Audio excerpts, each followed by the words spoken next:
What's up, guys? We are back at it again. This is Cody with F is for Fanatic.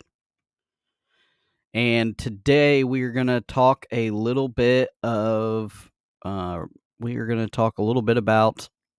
the portal, the magical portal. And then we are going to talk about Florida recruiting a little bit. I think some things are starting to heat up.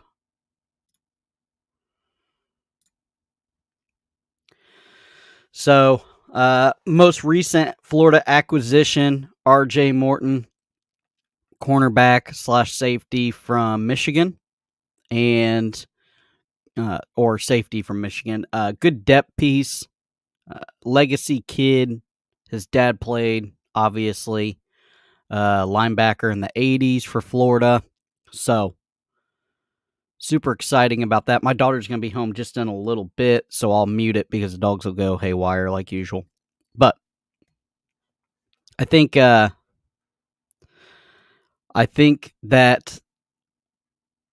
portal wise, I think we're pretty close to done. Obviously, not as aggressive as what a lot of Florida fans wanted. But that's part of it. Billy Napier and company do a good bit of evaluation. Oh, Jordan Pride ends up at it's looking like he's going to Texas A&M. Obviously, he had the injury, so I'm not sure if Florida just said, "Hey, we really like you, but we need somebody now, not somebody riding the pine missing a year on injury." So I think that's kind of what it was. I don't necessarily think it's like we didn't want him. I think we definitely wanted him, but injury obviously is concerning. And truthfully, that's part of it. So the portal is closed, but you can still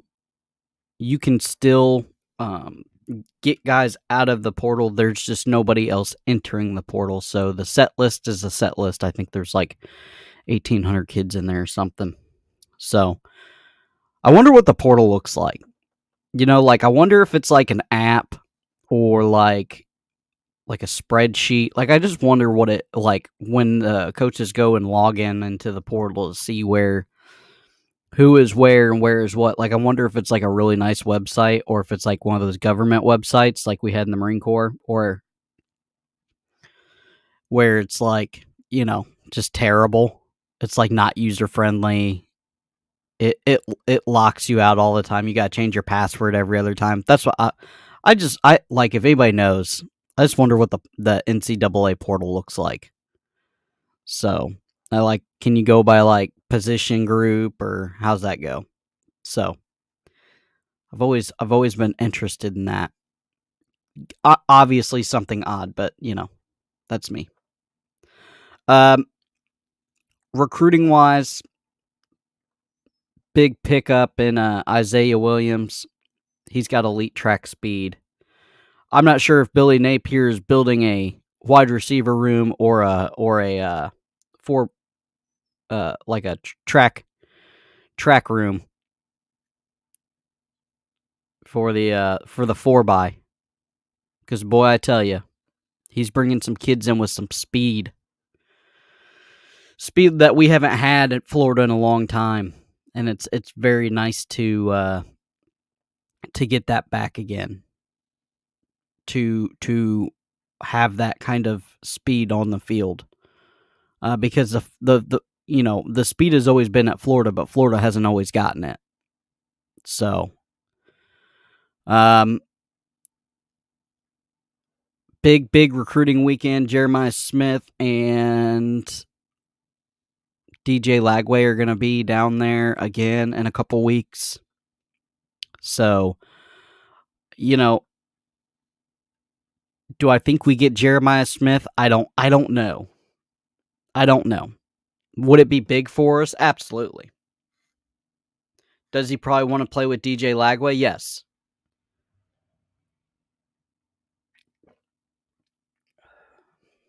But I don't know if you get him from Ohio State. So I I would feel it's 80% Ohio State, 20% Florida. Like, we have a 20% chance. So, but you just got to keep after him, because if we don't get him now, we could get him when if he decides to get in the transfer portal. It's not always bad to be second runner up, because you're right there if things don't work out at the first college. So I think they're going to keep pressing on him until the ink is dry on National Signing Day. I truly believe that. I think they will press him, and he might be, like the big flip on National Signing Day. He might be the one that flips on National Signing Day. Kind of a big move. That wouldn't surprise me from Billy Napier and company. That wouldn't surprise me at all. That'd be awesome. Because you get what you do is you obviously get who you're going to get, and you leave a position open for Jeremiah Smith. That's the bonus. That would be the bonus if we can land Smith late. Boy, I tell you.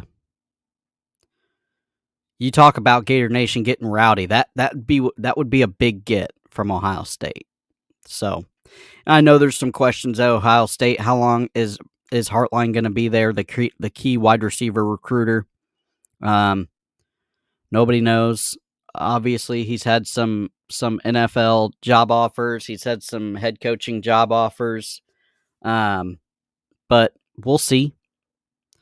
Some guys are just happy being wide receiver coaches. We got one of those. And Billy G. The guy's been a wide receiver coach forever. And that's what he likes doing. And that's what he wants to do. And he doesn't want to call plays. He doesn't want to be a head coach and take on the dealings of all that. He wants to work with wide receivers and make wide receivers great and put them in the league. That's all Billy G wants to do. And, that's perfectly fine. Because the higher echelon you get, the higher echelon you get into head coaching, it's as strange as it probably will sound, it's less football. Okay? When you're a head coach, it's less football. And it's more other stuff. It's more talking to the board of trustees, talking to the president, talking to the athletic director, talking to setting up the recruiting staff, having recruits come, coordinating the hotel room when you guys get your schedule, all the hotel rooms, making sure that the food is there on time, making sure that everybody's at practice, making sure all the coaches are on time at practice, making sure that they're doing that the strength and conditioning is good.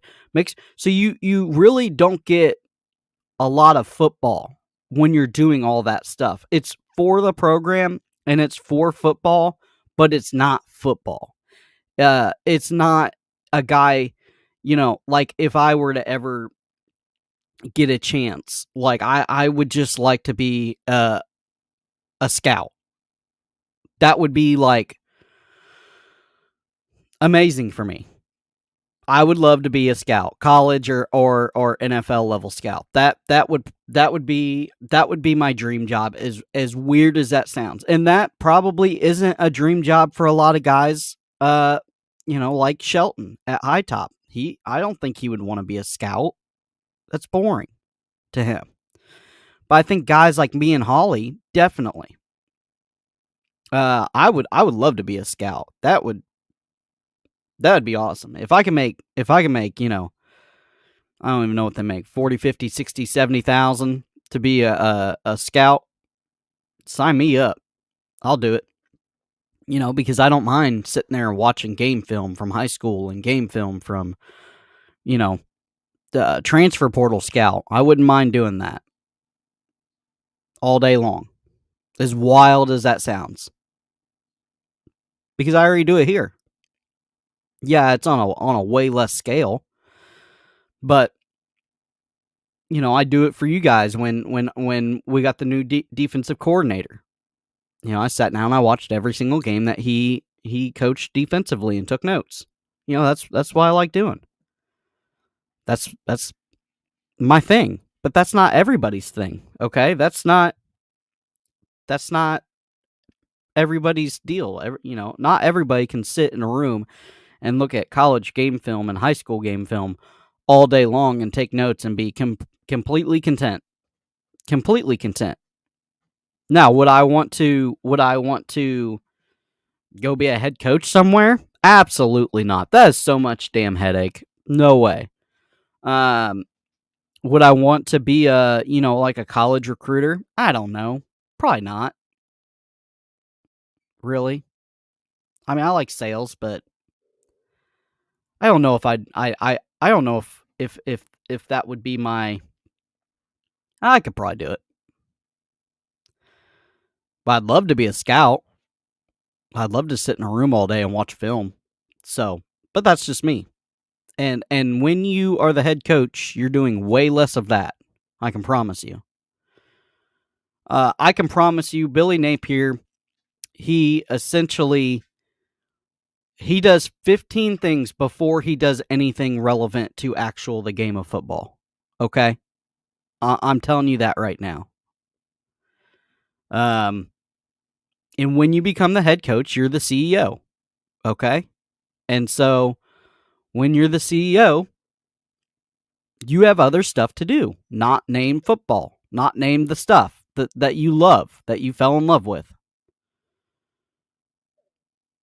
There's so much going on, making sure that the uniforms are getting in for this year, and the name changes on the uniforms, and the number changes, and there's just so much stuff that people don't realize that these guys are doing. Okay, and you can delegate some of that down, but when it comes to most head coaches, they're pretty much all from the same build, and they want to be in it. You don't have a college scout or a recruiter out on a talking event like what Billy Napier's doing. And so like when I say that you're getting less football the higher that you get up in the coaching tree, it's true. It's 100% true. I guarantee Billy Napier wakes up in the morning and has to do 5 to 10 different things with before even doing anything related. I mean, it's all related to the program and college football, but I guarantee he does 10 to 15 things in the morning that's not even it's not even how do I want to say it? It's not regarding to the players. As in it's not coaching. He's not coaching anybody up. You know, it's hey, you know, you got this speaking event today, or you have this Zoom meeting, or you have this, you have that. And so the higher you get up, the less football you get, unfortunately. So, and that's why I think like guys like Hartline and guys like Billy G are just content where they're at. I don't think they want to be head coaches. I think they could care less. I think they're happy with what they're doing, and that's recruiting, developing, and putting kids into the NFL. I think there's a lot of people out there, and it's not bad to be like that. So, if you're viewing, go ahead, drop a comment in, or you can hop on with us. Just say hi so we know who you are. We are talking a little bit about the transfer portal recruiting. I got off on a little bit of a tangent about Brian Hartline and company, and why I think that he is just content where he's at. Next thing I want to talk about is I kind of want to go back to the spring game. And Florida obviously had the first spring game, right? The very first one. It was on a Thursday night. We had all the viewers. And, you know, it's one of those things where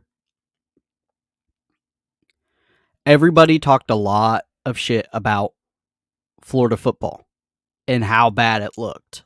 Okay. But then when you go and watch the other spring games, I didn't see anything much different from any of them. Okay? I didn't see it. Um Oklahoma. Kind of the same thing I saw with Florida. Defense looked better. Their scoring system was different, but that's whatever. I kind of like it. Sounds good, Hall of Fame. I kind of like it the way that it the way that Florida did it. Obviously, if we would have done it the way that Oklahoma would have done it, with scoring actual like sacks and stuff, I don't think Billy Napier and company would have got the heat that he has gotten off of that spring game. So, Mertz looked okay. Looked like a guy that was scrambling around, running for his life, and making some throws. That's what it looked like to me. So, and it's one of those things where when you have all of the attention on you, it's got to be perfect. And even if it was perfect, haters are going to hate. And there's a bunch of Florida haters. There's Florida haters that are supposedly Florida fans, which blows my mind. I see it every day on Twitter. Okay. It's the wildest damn thing I ever seen in my life. You're supposedly, you root for the orange and blue, but then you post some of the stuff you do on Twitter essentially about, fire Billy Napier already, and it's so wild to me because we all know the truth. We know the truth. Could you do it better? No, you couldn't. I mean, the guy's in year 2. You're not firing a guy at year 2. I mean, if anybody was going to get fired in year 2, it could be Cristobal, because that program is not looking good, and it did not look good last year. It was abysmal. Okay, it was abysmal, and they and people want to go after Billy Napier's head after that torrentious schedule that we had. And yeah, were there some moments we should have won? Yeah, absolutely. And then now this whole AR-15 goes, first over our fourth pick in the first round, and you had a first round quarterback you couldn't win a natty with. Yeah, did you see him? He was highly inconsistent. He was not great during the Kentucky game. He was not great.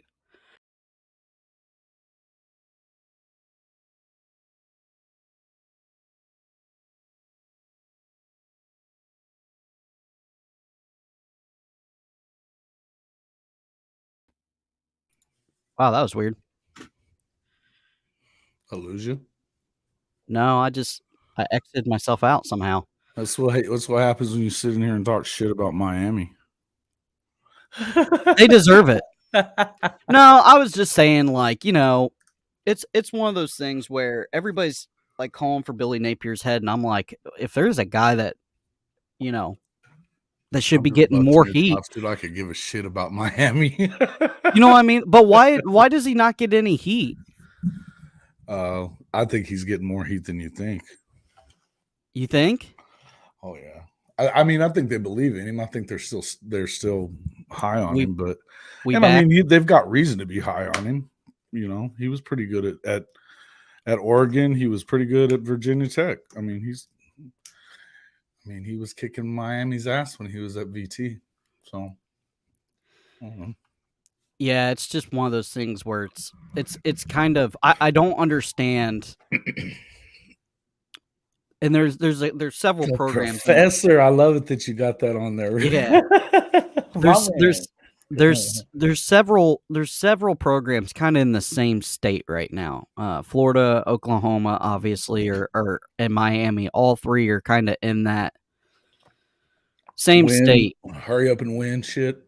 Well, it's one of those things where it's just, what do you hold on, my daughter just got home. It's a freaking dog.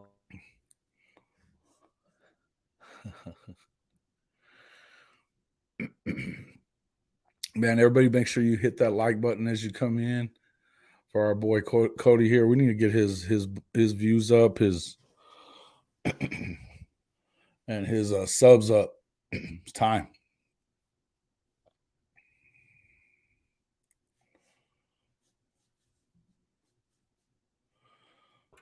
All right. Sorry, guys. I warned you guys before that was going to happen. So it's like clockwork. The dogs just get after it, huh? Oh yeah. Every time she comes home, they're so I excited to do see like her. the way that green screen's working for you, man. That looks really good there. Yeah, I've been pretty impressed with it, especially for as cheap as it was on Amazon. I was kind of worried. So It just but needs yeah, to be green, right? Whatever it is, just needs to be green. yeah, you can get a green or a blue screen, I guess. Obviously, blue screen wasn't going to work for us because Because of the blue. yeah, we wear a lot of blue. So um, but yeah, I really like it. It's and you can change it up too, which is kind of nice. It's not, the same. You can change it up and not have to do like if you were to change your setup, it would take a lot of time moving stuff around and adding lights. And I'm about to have to. are, So yeah, I get it. are you? That's why I was just asking or talking about it really because I'm about to be moving and doing some different stuff. But yeah, I'm definitely going to be making some changes to the studio. So Yeah, in when a you move different it. studio. Probably here in the next. Well, what is today? In 1 week I'll be out of here. Really? Well, so yes, sir. Yes, sir. So you'll be down for what? Probably a week or two before you put any stuff out, or Nah, I'll make do with whatever I got to. Make sure you gotta keep putting, the one thing you gotta do is keep putting content out, man, And yeah. I'm about to go on so, vacation. I'm about to shoot the rest of my stuff on an iPhone. Is what it is. yeah, and you can do short videos and stuff. It's probably Yeah. better for the channel anyway. So, you know. Yep. So The professor, man, I'm glad I saw that you were popped up on there. Man, I didn't even realize you were yeah, going live today. yeah, I usually do it on Saturday. I'm gonna have to change it though because Saturday's not. It just there's I got Saturday. yeah, I work on my uncle's farm too, and it's just we're about to do planting, and it's just gonna be Ooh, just a gauntlet. So yeah, everything's yeah, always breaking, and we're trying man. to get trying to put all new GPS. We just spent 20,000 in GPS systems, and I gotta wire in. So yeah, it's a lot on the plate. I and it's hard to balance work, balance this, and then balance that other gig. So Mm-hmm. but I'm trying. It's one of those things that you get caught up in stuff, and then you're like, oh, I was supposed to go live today, and Yeah. so Oh no, and I it get it, would be man. better for the channel. I get that, but it's at least we're kind of in the down period. You know what I mean? Yeah, and this is the time of year that unless you have really any kind of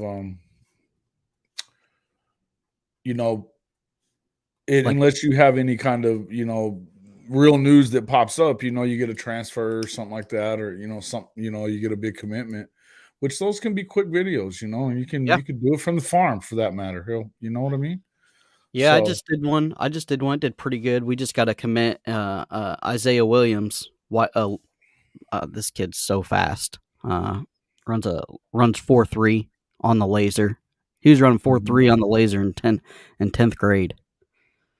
So he's wildly fast. What do you guys got going on over there in Okie land? Well, there's been a lot of stuff happening actually. They got one of those transfers out of Colorado, Jordan Travis, a wide receiver. There's been some there's been a lot of movement actually in recruiting, and we're starting to see some of those, you know, oh man, some of those commitments and stuff like that. We're expecting some commitments coming pretty soon as well. I honestly, as much as I agree with you when you start talking about what's kind of happening in Oklahoma as compared to what's happening in Florida. It's kind of the same thing, except having to clean up a mess of a coach that kind of left the program in a not ideal situation. Yeah. I'm not going to sit here and go ham on Lincoln right now, but just knowing that when you look at it, and I don't know, I'm guessing you guys are probably similar in this as well, is that you've got somewhere in the neighborhood of I know Oklahoma has over 83% turnover in roster. Yeah, we're at 81 since Lincoln left. Yeah, so and that's a great thing, because now you're really kind of coaching your guys.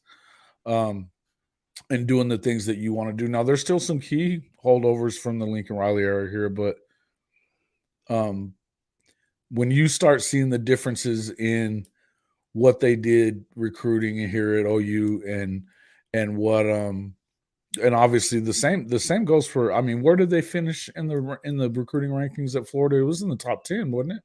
Top 15 anyway. Last year it was, yes. But the problem with Mullen is he would get kids and they would never, like, he would pad the stats. They would never even make it on campus. Right. The cornerback Steele from California, he never made it to spring practice. Right.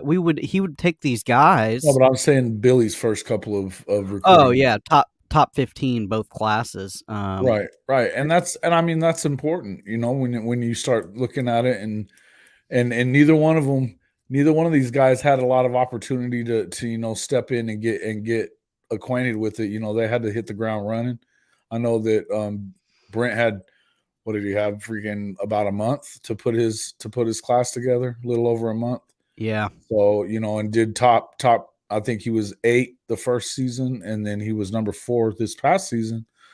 So, that's a big deal, Yeah, it's one of those things too, and both coaches they get into the programs and then NIL just magically rolls out, right? So you have that too, where and then you have the Miami where Miami goes out and tries to buy every single player they could get last year. Mm-hmm. Yeah, it's like them in Texas A&M too. You start seeing all Texas these A&M. So they haven't been recruiting relevant that are in just years. Going crazy in the recruiting stuff, and did you see where they already let go of that receiver that went from A&M to Ole Miss? Yeah, so let me look that up real quick so I can just make sure I get that name right. He was the guy that they busted him smoking weed in before the game in South Carolina. Oh yeah, in the locker room. Mm-hmm. Yep, that's what ones. So they don't have. I don't think they have like very many kids remaining from that historic recruiting class. Right. I think they're all gone. Oh no, they lost a good portion of them. He had actually, I know Jimbo had to suspend before the season. I mean, after the season, he was telling those guys they were already basically going to be out for what, I don't know, 7 or 8 games or something like that. Yeah. So, yeah, it's pretty wild, bro. So you sign a historic class, and I can't remember where I read it, but they said if we took the kids out that are no longer on the team, the class would have been ranked like 112th. Right. How wild is that? Yeah, dude. And that's the thing. It was the greatest class in the history of the 247 era. I mean, the greatest class ever ranked. But you reap 0 rewards from it. You actually hurt yourself. I mean, well, yeah. Look at what ended up happening. When you start looking at it, it's just crazy. And guys, that could have just been a bad group. All it takes is one or two guys to get in there, when the thing is, and I think me and you talked about this before. I know Coach talks about it a lot, but especially in the era of NIL, how important it really, really is to vet these guys. Not even just vet them, to relationship recruit. Yeah. Recruit based on relationships that you're building, which is what they're really doing at Oklahoma. I mean, all these guys, they are all saying the same thing. A lot of it having to do with obviously the soul mission, things like that. It's important, right? Yeah. And Definitely. and if you're not, and you see, they have that video that at A&M that went out. Chris Marshall is the guy we were talking about, obviously, but they had that video that got leaked after they signed that class, where these guys are out there, pointing to the boxes at Kyle Field, that saying, "Oh yeah, those are the guys that are paying you. Those are the guys that are going to be paying you. They're in those boxes and stuff like that." And it's just that's such lazy recruiting, bro. Yeah. You know what I mean? And let me tell you, Kyle Field, they show up. Oh, dude, and they're never good. And I mean, honestly, they're just not that good. And they still show up every freaking game, 100,000 plus. Just to kind of get, I've been kind of thinking, I haven't done a lot of research on it. What do you make of this Matt Rule experiment at Nebraska? I like Matt. I don't know that, man. I've been wondering why he seems to be taking shots at Coach Prime all the time. He does. It seems a little weird to me that you would, I would be a little quieter about it so that your expectation levels don't jump up so fast. You know what I mean? Yeah. But that's just me. But I mean, having seen him, what he did at Baylor, yeah, I don't know. I think Matt's a good coach, and I think he's what Coach talked about, and he thinks of him as a team builder. Yeah, but how long? I mean, how long do you give him? Because look, we all know Scott Frost got way longer than probably what he should have, right? Maybe, but I mean, they were abysmal. Man, but the thing is you can't tell me that Scott don't know what he's doing. I don't know. Look at what he did at UCF, man. Come on. Okay, but at UCF, he gets all the leftover pickings from a great place. Hey, look man, at what Malzahn. They've been out recruiting. Malzahn didn't do great. Miami for a while, haven't they? Malzahn hasn't done great things at Auburn. He was okay. He didn't beat Bama enough, and Auburn wasn't going to stand for that, which is unrealistic expectations. But he goes to UCF, and I'm telling you what. I think you had it right the other day in that space when you said that it's the worst job in the SEC. By far. Yeah. Oh, by far. The expectation levels is in comparison to what you're actually going to be able to do. You're going to catch lightning in a bottle once every 10 years, but that minus the rest of it's going to be rough. Alabama after Saban leaves, Auburn is I would say the worst coaching job in the nation. Yeah. In the nation. Wow. Except that they have expectations, so they dump money into it. You know what I mean? It's not like they have these expectations and they don't. And they always seem to get like these fringe coaches, right? Like coaches that okay. So obviously they go out and get Scott Frost, which is going to be when that ship crashes, it's going to be bad. You know what I mean? Scott Frost. Auburn. He's the OC. Oh no, not Scott Frost. Hugh Freeze. Oh yeah, Hugh Freeze. That ship could crash. That's a domestic battery waiting to happen. Yeah, that's pretty nutty. Oh, looky here. What's up, bud? Hey, man, what up, bro? What up, bro? Oh, I can't hardly hear you. Hey, send me a link through Twitter so I can hook up through my studio. I'll send it to you right now. All right, Bubba. Later. So they have money. and they have a good alum. And, they got players like Cadillac Williams that they love to death and, coached for a little bit there. But why do they go out and get these kind of fringe guys? Like, do you think Hugh Freeze is a great hire? I think it's a good hire in terms of he knows how to coach. I mean, look at what they were doing at Liberty. I didn't even know they had a football program before he got there. And look, he beat Alabama what? Twice in 3 years? Yeah. I mean, and I understand that. His coaching is not a problem. It's the other stuff, right?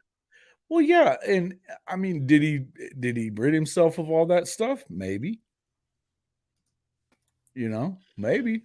But to hear him talking about it, he did or whatever. But I mean, I don't know. It's one of them things where you just kind of have to wait it out and see. I mean, the thing is when a coach goes through the stuff that Hugh Freeze went through, at Ole Miss, and I mean, has his whole life aired out there in front of God and everybody, you tend to not expect him to. I mean, he's not going to get a long leash. I can't imagine it being another Bobby Petrino situation. Can you? I don't know. Or Les Miles. Kind of the same way. Nobody knew about Les until he got to Kansas. Yeah, that was a wild thing too. Well, no, people at LSU knew about Les. They may have, but it didn't come out. And nobody LSU will die on the sword for their players. Okay, they have a full-on sex scandal, and it's blown over overnight. Oh, I know it, dude. But what I'm saying is when it came to what Les was doing, it wasn't out in the public eye. No, not LSU. He was already at Kansas. No, they don't. They'll bury people in the swamp before. What did you think about that, Cody? About that whole deal with Kansas and Les? Cody Stovall. Originally, I thought it kind of sucks for KU. I thought that Les Miles was going to be able to put KU on a different platform moving forward from a recruiting perspective and a donor perspective, at least. But yeah, it didn't pan out for him. But I do think, obviously, it panned out very, very well for KU. I think it did too, man. They ended up with Leipold because of it. Yeah. Talk about that guy's probably one of the best coaches in the country that nobody knows about. 100%. Talk about a successful Hail Mary. Right. Yeah, we were kind of talking about how Auburn's essentially the worst head coaching job in the nation. When you have expectations compared to realistic, like living in reality, yeah, I think I'd agree with you there. Yeah, and you're facing Auburn every year, no matter what. You're not scapegoating away from them, and they're 9 times out of 10 just going to bludgeon you to death. And having to deal with the Iron Bowl every year, and you're supposed to win it. Yeah, you're supposed to win it. Yeah, and that doesn't happen. Plus, Auburn is a second class program compared to Alabama in the state of Alabama and getting Alabama kids. And I know there's not a bunch of them, but that's why it's that's the hard part, I think, right? That you need to get the best of the in-state talent, even if it's a small amount of it. Being an O-State fan, I can sympathize with Auburn. I can. I was fixing to toss that at you. I knew you had some slice. Little brother stuff. Okay, but truthfully, you guys don't float around like you guys are a step away from winning a national title like Auburn does. No, we do not. We do not. And some of them do. And truthfully, fan stands for fanatic. Find me one Oklahoma State fan that thinks we're going to win a national title every year. Come on. I'm sure there's one on Twitter. You ain't going to find one. All right, so truthfully, Oklahoma State is kind of blessed because you have Texas right there, which has a ton of recruits. We used to recruit Texas a lot, but this last year we only brought in 13 players from Texas. We don't recruit Texas as much as we used to anymore. But you are right. It is a big fertile ground of talent. That's for sure. I mean, dude, do you think about those guys that are your quote unquote? If there was something that I'm going to give you credit on Gundy for, it was that they found those guys that were 3 stars in Texas, but anywhere else if these kids were playing in Oklahoma, they would have been in the top 25 kids or top 10, 15 kids in the state, right? Yeah. Just because they were that. I mean, it's just that much depth in that damn state. Yeah. There's so many football programs that I know of a kid right now in Texas in fact, his cousin is on the Lone Star college football, right? And this kid is like 6'3", 6'4", over 300 pounds, no stars, nobody knows who he is because he plays at West Rusk High School. Well, with NIL and the transfer market, high school kids are going to get further and further and further away from legitimate evaluations, right? Because every team now is going to set aside at least 12, 15-ish spots for transfers, right? That seems to be the new thing, which means you have an equal amount available for high school recruits. So instead of giving out 25 scholarships to 18-year-old, 17-year-old kids, you're talking 12, 13, 14. Right. And so, yeah, you're going to get. You've been hearing that a lot from these recruiting gurus is that it's hurting them. The transfer portal. High school kids are going to get screwed now. 100%. You're going to have those diamonds in the rough, the Justin Blackmans of the world. They're going to get overlooked even by O State now. They're going to end up at your Tulsas and your North Texases. And it's just. I sent you that video of Darian Holmes. Same thing. He hadn't, that nobody gave him any love, and he was an all-state Texas player in 6A. Nobody's giving him any love. That's crazy, bro. Well, I'm sorry. Go ahead, buddy. So what I think, truthfully, it's kind of on the high to the right, like it's way radical, and then I think it's going to swing down to the middle, because when NIL and transfer portal first came out, it was the wild, wild west. And it wasn't even fair for each state because each state had an NIL law. So in Texas, most of them didn't have an NIL law. Actually, Texas Texas, it was a free for all, right? Oh, dude, yeah.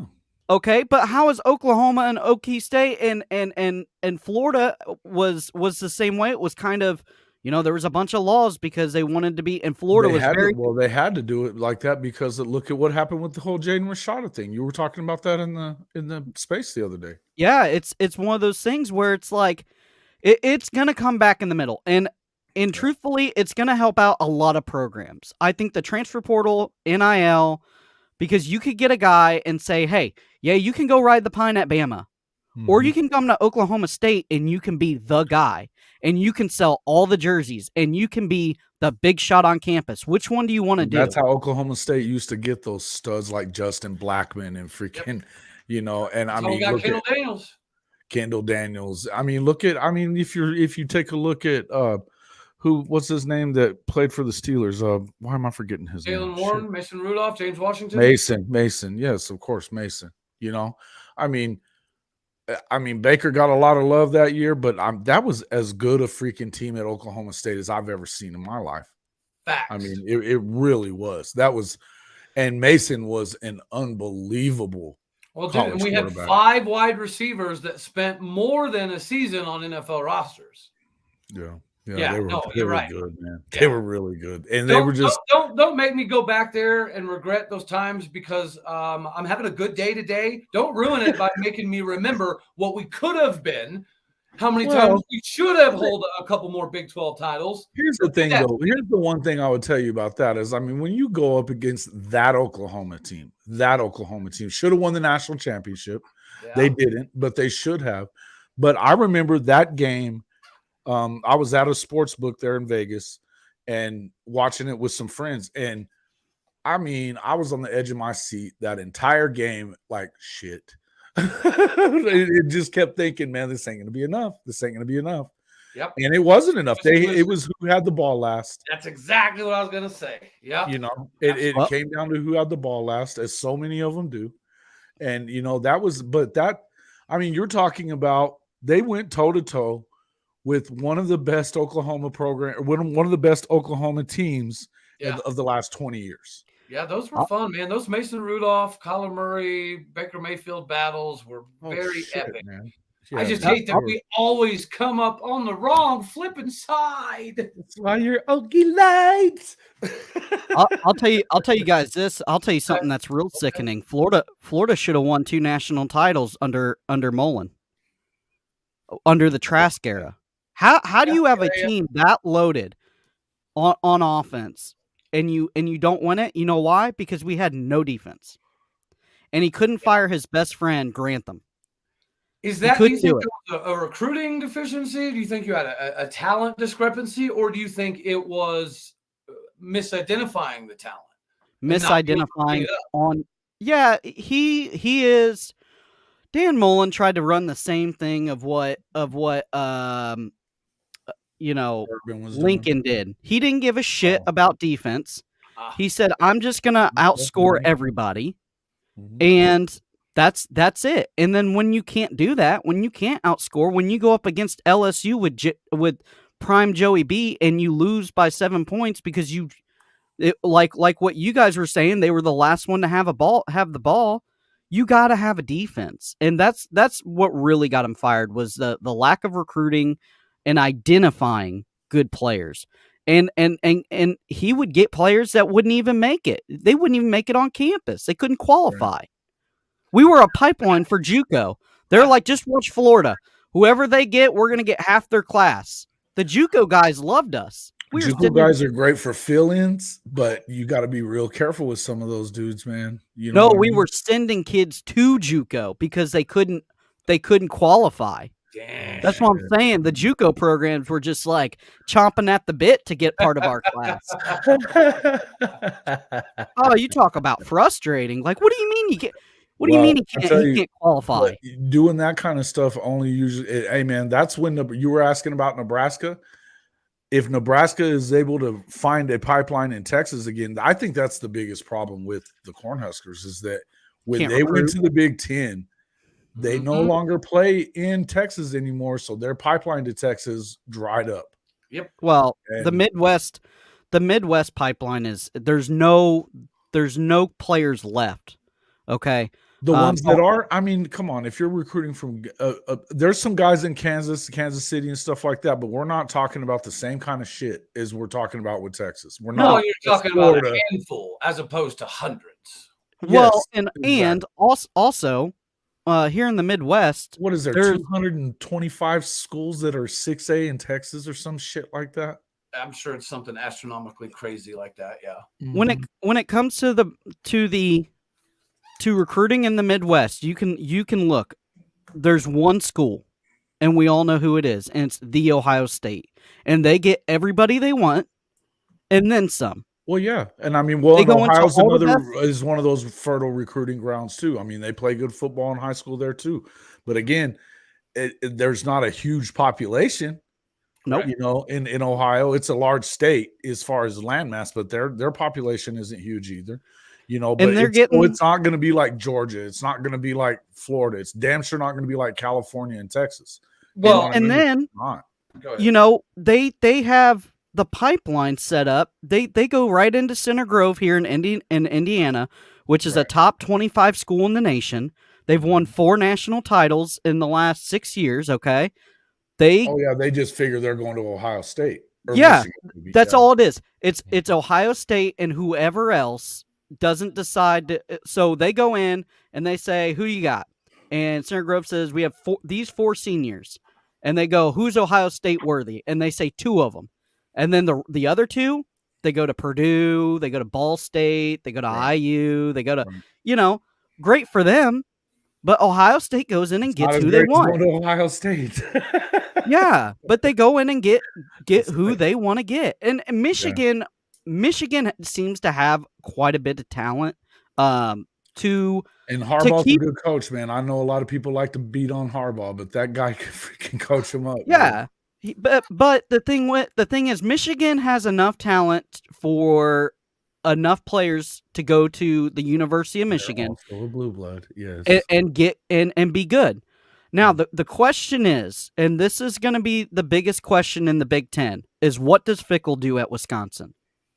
I think that he's changing. He's going to change the dynamic there. I think that getting Phil Longo and them going up there and they're going to do something different. This is just me, and I'll let you. I'm going to ask you the same question here, Cody, because look at what Phil Longo's offense was doing at North Carolina. I mean, they're this close to winning that conference the last 2 years, right? I'm surprised you left Mac Brown. I kind of am too, except for the fact that you can go into a situation where, hell, it's a lot easier. I'll be honest with you. It's easier. The reason I want you to talk about this is the Big Ten is shit. I mean, it's aside from those two big programs. I mean, in Penn State, I guess they're halfway there. I mean, if they don't do it now, then they're not gonna. But I got to tell you, you get a guy like Fickell. He should have been instead of Ryan Day. They should have hired him. They wouldn't do it. They wouldn't do it. It'd be like Oklahoma. It'd be like Oklahoma. It's the same thing LSU did. Okay, it'd be like Oklahoma, and the same thing if Gundy was a really, really good coach. And wait a minute. He already was the head coach there for a while at Ohio State. Luke Fickell. When he became interim head coach when they fired. Okay, yeah, but I'm saying though that's not the same thing as coaching at Cincinnati. Get out of here. He should have been the Ohio State head coach. He should have, but they're not. But are they going to do that? Are they going to go and reach back for him? Say Day's not the guy. I'm going to go down to the lesser school. It's the same thing LSU did with Napier. They couldn't do it. They said, no, we get the guy. They can't be. He took that lesser school to a freaking playoff in a year that your ass didn't go. Yeah. Oh, I agree. But Ohio State can't say, yes, he is a better coach than Ryan Day, but he is a better coach than Ryan Day, right? But Ohio State won't do it. They won't go down to the lesser program and say, look, we want to bring Fickell back from Cincinnati to be Ohio State head coach. They would not do it. You're probably not wrong. Urban didn't say you need to go get his ass. That's what it was. You're probably not wrong, but that is absolutely preposterous to think that a school would be so hoity-toity that they're more worried about the visual aesthetics being pleasing than they are production on the field. LSU did it. The difference, I mean, this is not like Oklahoma would probably never hire an Oklahoma State coach, but they would definitely hire a Tulsa coach if he went in there and kicked ass, right? I mean, you know that. But why? Well, just because it's the same reason that Alabama's never going to hire a guy that's been, a head coach at Auburn. It's just not going to happen. But if he's the guy, he's the guy. No, I'm not saying that you're not. I'm not saying you're wrong. I'm telling you that's the way that shit is. Yeah, and Ohio State couldn't nut up. The reason being is that they're in the same conference though, and they're playing each other it's just not one of those things that you're going to see. But Ohio State couldn't nut up and say a lot of shit gets said back and forth whenever these guys are coaches at the opposite school, man. There's a lot of things that get said. There's a lot behind closed doors and there's a lot of, jockeying for state money and all that other crap that goes on with it. That's why. Well, it's just like Lane Kiffin will never be a head coach at the University of Florida after the stunt he pulled at Tennessee. Oh yeah, never. No way. No way. And that's why he didn't take the job at Auburn, because he thinks he's got a shot at taking over at Alabama. If he'd have taken that job at Auburn, he's screwed. That guy's the world's greatest salesman, I swear to you. I love Lane. Lane is my boy. He is the world's greatest salesman. Listen, he goes and gets beat at the Egg Bowl, fleeces Auburn into a damn giving him a contract offer. Giving him a contract offer. And then turns around and gets more money after he got beat by his rival, the man, a week later, like a week before. Yeah, I get it. I would like to see Lane Kiffin pull everything out of Spencer Sanders that we never could. I would like to see that happen, and I think he will. In the spring game, brother. He looked pretty good in the spring game. Yeah, bro, he did. It reminded those State fans of what we're missing. But then you go back and look at the tape and you look at the picks. To me, I'm more of a I would probably want to wait and see what the other kid is about. because I've seen this movie from Spencer Sanders, so I don't know.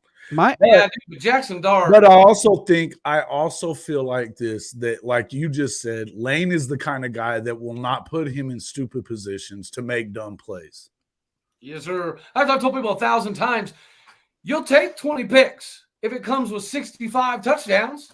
But we didn't run that type of offense. Lane Kiffin does. Lane Kiffin, and it's not like Spencer can't Spencer can throw the ball. It's not like he has a problem throwing the football. Bro, you saw a couple of those passes in the spring game were NFL caliber. I was like, why did you not do that? There's a reason the dude was a freaking high 4-star. Well, and then you say, well, what happens if he doesn't get those picks and you score and you do 85 touchdowns for 10 INTs? You know what I mean? What happens when he really, really takes off? Which I think Lane Kiffin is a pretty good developer of quarterbacks, and I think he made Jalen Hurts look damn good. Yeah, I'm still not a Jalen Hurts guy. I watched Lincoln cover for his ass for a lot of the time he was at OU. And it's one of those things where the scheme obviously is very good, but I don't know if he's a guy that can win a national championship. Not at freaking Ole Miss, he can't. No, not Ole Miss. He can't. But where's he going to tell me that he couldn't win one at Alabama? Where's he going to go though? Because it's not Bama. I think he gets the job at Bama. I don't think who else wins at Ole Miss? You don't think the Clemson coach will get it? No, Dabo. Yes, I do. I think Dabo would get it actually over him. Over Lane? Yes, it'd be the one guy. I don't think Dabo. I don't think that would be a good fit. You know what? You know why Dabo went to Alabama? He played at Alabama. I think it's a fine fit. And the reason that I think it's a possibility now is because of this ACC contract that they can't get out of. Yeah, but Dabo's all about honesty, integrity, moral compass, all that fun jazz. Don't sit here and act like Bama does a really good job of making sure that they keep their dudes. So let me tell you something. Just because he says he's that guy, that is. So hold on. You're trying to tell me you've heard in the circles that Lane Kiffin, that Dabo Swinney puts on an appearance? Yeah. Really? Yeah. A lot of that stuff is not. Dude, you don't know that guy's a blowhard. I don't know if he is or isn't. But I can tell you, I would trust Dabo. I'm sorry. I would trust Dabo Swinney. I think he's a hell of a coach, but I think that dude's as full of shit as a Christmas goose. I'm sorry. I don't know much about him. I think he's a hell of a coach, though. But he's less of a fake than Brian Kelly. Oh, is he though? That guy is so grimy. Oh my goodness! You know what? Neighbors. Sorry, go ahead. Jakari Neighbors gets caught with a gun. Really, bro. I do. Jakari Neighbors gets caught with a gun, right, in New Orleans about 2 months ago. Gets caught with a gun. You know what he says? He says, "No, we're not gonna suspend him for the Florida State game. We're going to suspend him for the home game against Grambling because that's more of an impact on him." Brian Kelly, are you kidding me? He's a sneaky rat. He's a sneaky rat. You know what? Hey, bro, come on, that's an important game. You know what though? I will tell LSU, you're loving him for that right now. You know you are. He will die on the sword for his players. Yeah, he will. Yes, I'll say the same thing. And the one thing I'll say about the Dabo's really kind of rubbed me the wrong way the last few years about this whole transfer. And it's the same shit as Nick Saban. You hear all that same BS line about, the whole transfer portal and the NIL and all this, like acting like because here's the deal. And let's just be real about this. The reason these dudes hate this shit as much as they do and rail on it as much as they do, it makes life harder. They were a lot better at it when it was cheating. They got away with it better when it was cheating. They knew how to do it and not get caught. And now you've leveled the playing field for some of these other schools. And so when Nick Saban didn't get the number one class because A&M got it and they ponied up $30 million, and yes, they did pony up $30 million, then, it pissed him right off. And he was bitching and throwing everybody under the bus, even Deion Sanders at JSU. It's the same thing with and what did Dabo do that whole? The only reason you didn't hear that much out of Dabo was because Saban was already on it, right? And because it would have been louder, except for that. What did they lose 3 games or something that year? Yeah, I mean they didn't win they didn't win the ACC. They weren't even in the ACC championship game. Yeah, they lost like 5 games, right? It was only like 3, but it was, but they were out of the running for the ACC, and so they were not going to obviously make the playoff. but you start thinking about that is that he bitched about it then. He's been bitching about it all last season. Well, yeah, he can't stockpile 5-star talent just riding the pine anymore. Just freaking right, yeah, just by sitting there and cheating his ass off. And I know A&M shady because of what went down with Mason Cobb. I was very close to that situation, so I know how shady what A&M did happen with Mason Cobb. Yeah, tell me about that, bro. They offered him a bag, and then they basically tried to lower it after they'd already agreed to stuff, and then they tried to disperse some of it to some other kid that was coming in. Mason caught wind of it and said, deuces. They were trying to ride 2 sides of the fence and get 2 dudes at the same time with the same money. With the same money. Yeah. They didn't have they didn't have the extra A&M? booster. Yeah. And that's their own fault. Yeah. That's their own fault. That's how they roll, bro. That Mason Cobb is not an isolated incident. So that means there's crap tons of kids that were told by A&M, you're going to get this. That makes you wonder what happened with this kid that just got kicked out of Ole Miss too. Like they said he was smoking weed in the locker room at the South Carolina game and all that stuff, Yeah. But it makes you wonder what all really happened, you know what I mean? And maybe it was that they just didn't care about the integrity of the player or any of that other kind of stuff. Maybe that is what it is. But maybe it's the fact that what kind of integrity does Jimbo have? None. And it is beyond ignorant to pretend that coaches don't know what's going on. Bobby Petrino, bro? You really brought in Bobby Petrino to go with Jimbo? I didn't even know that guy was coaching. Yeah, he was at Arkansas State the dude can coach as long as they stay off of motorcycles. Coach. As long as they stay off of motorcycles and out of secretary's desk. That's not his only damn problem. That was the latest one that they caught him up Didn't he? Him and Mike Zimmer almost got in a fight. Mike from the Vikings, Mike Zimmer? Yes. Mike he left Mike Zimmer like mid-season. At Atlanta? Yes. Mm-hmm. And Mike was like, you can't even, he didn't even come in and do an exit interview or say he left in the middle of the night. And Sark was on that freaking it was in that program too. That was Sark. Wasn't Sark there too at the same time as the OC? I think so. Yeah. And Mike Zimmer came out and was like, what a pussy. And you never see that, dude, where a guy leaves in the middle of the season like that. No, especially a grumpy old guy like Mike Zimmer that just doesn't. He don't like. No, but I'm saying like you don't see NFL coaches bolt for the college during the mid-season. I've never seen it before, minus that. Pretty rare, right? He's the only one. And didn't he leave another team mid-season? Yeah, but it was another issue with when he was at Louisville. He left for that job at didn't he get caught with like a mistress or something? Yes, that was at Arkansas when he came back and took the Arkansas job. Yeah, his secretary. And then they wrecked the motorcycle. There's a lot more shadiness shit that came out about him at Louisville. Or was it Louisville that happened after the whole deal at Arkansas, and then he went to Louisville? So how many? Okay, hold on. How many teams has he left in the middle of the night? They fired. He's been fired from 2 teams for sure. He's been, kind of pushed out a couple places too. Right. So. Well, they brought him back to Louisville after it didn't work out with Charlie Strong or whatever, and then he ended up. Then he took the Arkansas job, and then there was some shit though that was going on there at Louisville. I guess they were probably too preoccupied with Rick Pitino at that time, and all of his craziness.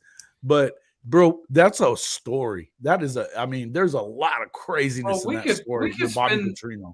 We could spend an entire episode talking about how that dude's a trip, dude. How many times? Now you want to talk about a guy that can call some fucking offense, though? Oh, Bobby, dude, look, he made Lamar win the freaking Heisman, and the guy's still eating off of it. Yeah. He can't hit a freaking broadside of a barn. Yeah. It's the wildest thing ever. And you know, again, it's a coach that's grimy, and he goes to a grimy coach in Jimbo. Oh yeah, you know, I got so Jimbo, sick of let Jameis get away with whatever the hell he wanted to. Whatever he wanted. 2 peas in a pod. Yep. Bro, yeah, Jameis could do no wrong. Brian Kelly, Jimbo Fisher, and Bobby would be the 3 trio. Yeah, well, I'm not saying Dabo's on that level. Okay, that's not where I was going. Yeah, I said he's a blowhard. I said he's a blowhard. He's not Lincoln Riley, but he is a blowhard. It's wild though. Lincoln Riley in there. It's so. Oh yeah, Lincoln Riley's another greasy, grimy guy. Very much so. Yes, I just don't get. I hate Spencer Rattler. I can't stand him. I think he's a terrible human being. He's a bad individual. But yeah, me too.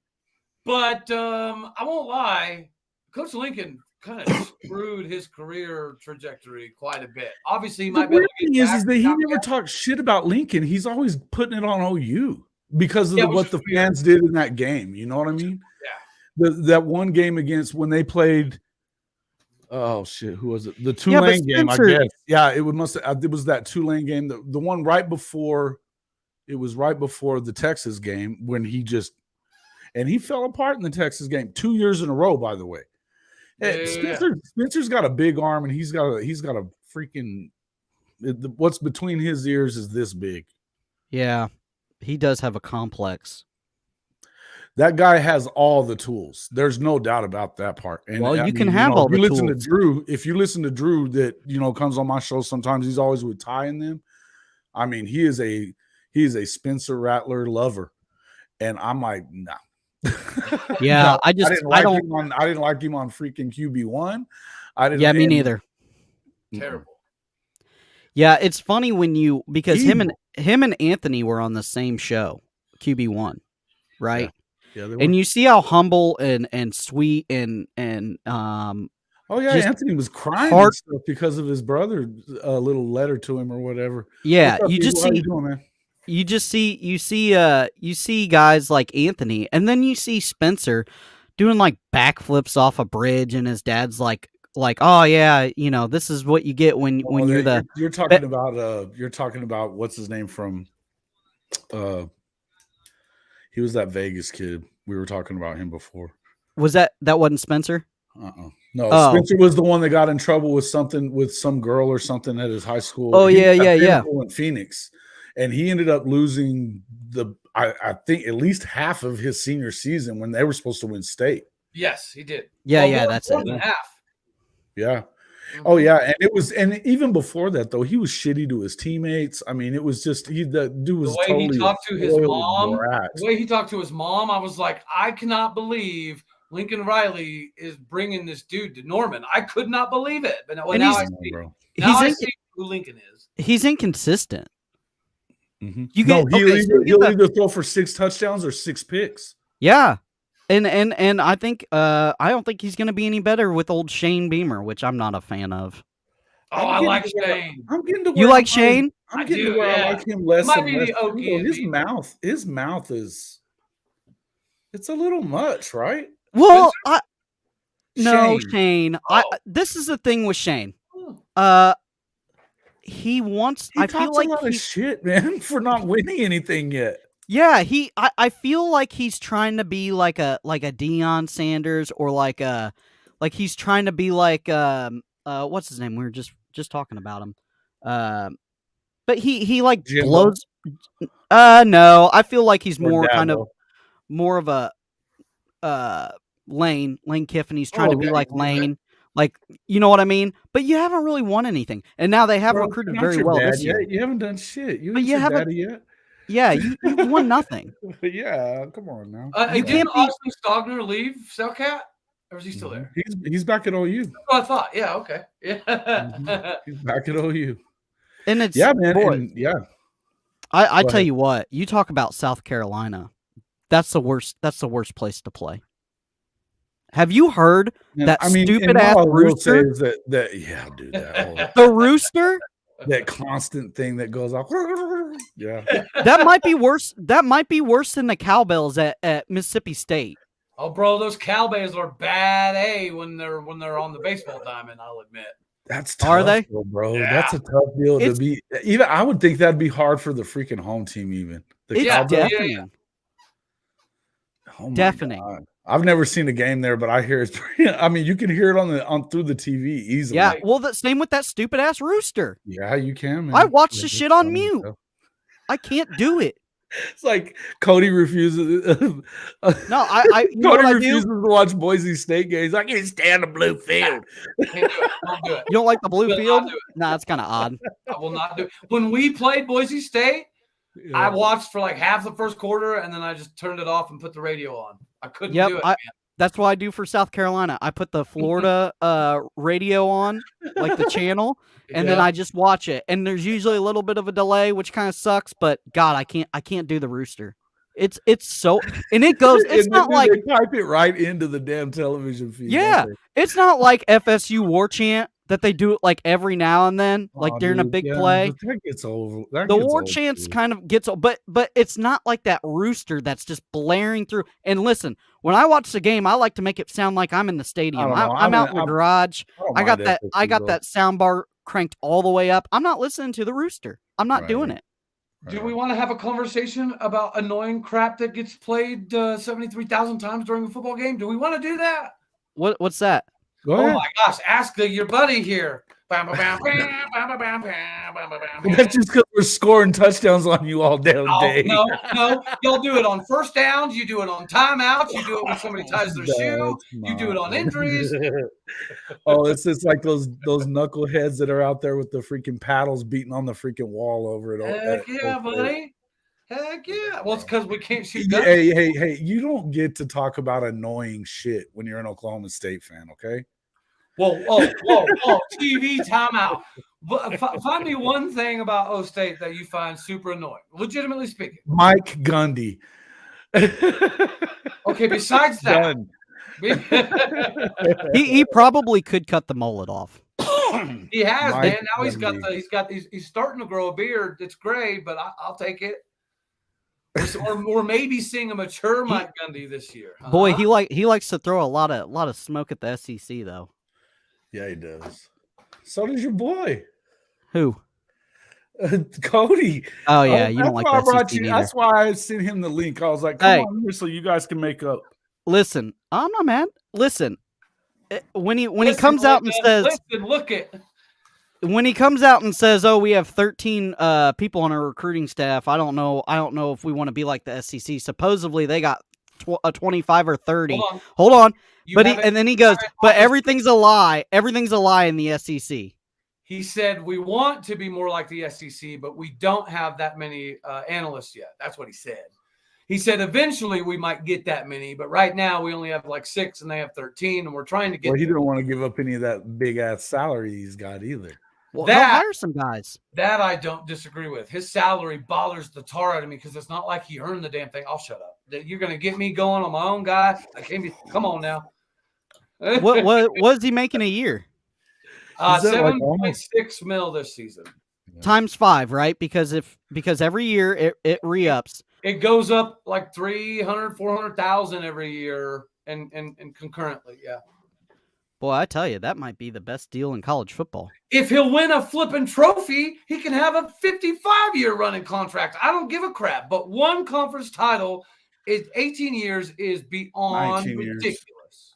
So essentially, if you guys went out and fired him today, say something came out like the Penn State deal, and you had to go fire him today, he would get the 5-year payout. Yes, yes, he would. That's so wild. That's so wild. So what happens if they this whole, you said that you thought that he was kind of on the hot seat for this year, right? He did have a meeting. Is he though? Really? Do you still believe that? That he's on the hot seat? Yeah. From the AD? Yes, I do. I firmly believe that. 100%. Why? If we have Are you guys worried? Are you guys worried that you can't get anybody better? Is that what it is? No, I'm not. And hold on. There's a large contingent of Oklahoma State fans that do feel like we cannot that's get exactly better. what the problem is. Why? But why do OSU fans feel that way? I don't know, because we were terrible for 60 years, so they're afraid of us going backwards. But again, look who Colorado just got. Not only that, and Colorado's paying Dion $5 million. I've made $5 million. $5 million. Yeah, we're paying Gundy almost $8 million. You're not telling me that if we called Todd Monken tomorrow, who coached at OSU even back in the 80s, he's been at OSU multiple times. He's even said that it's one of the few places he would consider. If we called him tomorrow and said, "Hey, we'll give you $8 million to replace Gundy," that he wouldn't take it? Are you kidding me? Yes, he would. Yeah, are you kidding? Go get the Tulane coach, Fritz. Yes, that's what I was saying. You got Willie Trailer at UTSA. Trailer at UTSA. Yeah, there's guys out there, bro. There's guys out there that could. Hold on, he's making how much? Almost $8 million. Yeah, 7.5, 7.6 this season. He made 7.1 last year. Mm-hmm. That's got to be like top. It's top 15. It's top 15 money. But we're not always a top 15 program, which is my frustration with Oklahoma State. He's making $1 million more than Billy Napier at Florida. And bitching about it. And bitching about how they don't have it as good as the SEC. Got here. Billy Napier's making 7.5 a year. Mm-hmm. Yeah. Oh no, he's making $6.35 million a year. Holy shit!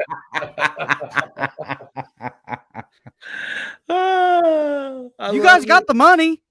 Yes, we do, and we just got a massive endowment.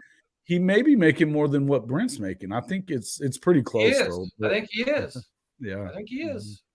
Brent's has got escalators in it, right? So But yeah, I think it's more. So, hey, man, and here's the thing. And again, I know that when you start looking at, and everybody talks about, he's got second most wins in the Big 12 and like top 10 in the country for the last 10 years. We win a lot of games. We just don't win anything with trophies behind. But that's the whole thing is that, when you start looking at a lot of those schools that he's still behind, when you start thinking, and it's always these blue blood schools, and that's who, but these guys play out of conference juggernauts a lot of the time, Mm-hmm. And you'll see like Oklahoma, if it hadn't been for them switching to the SEC, they were going to play freaking Georgia this year.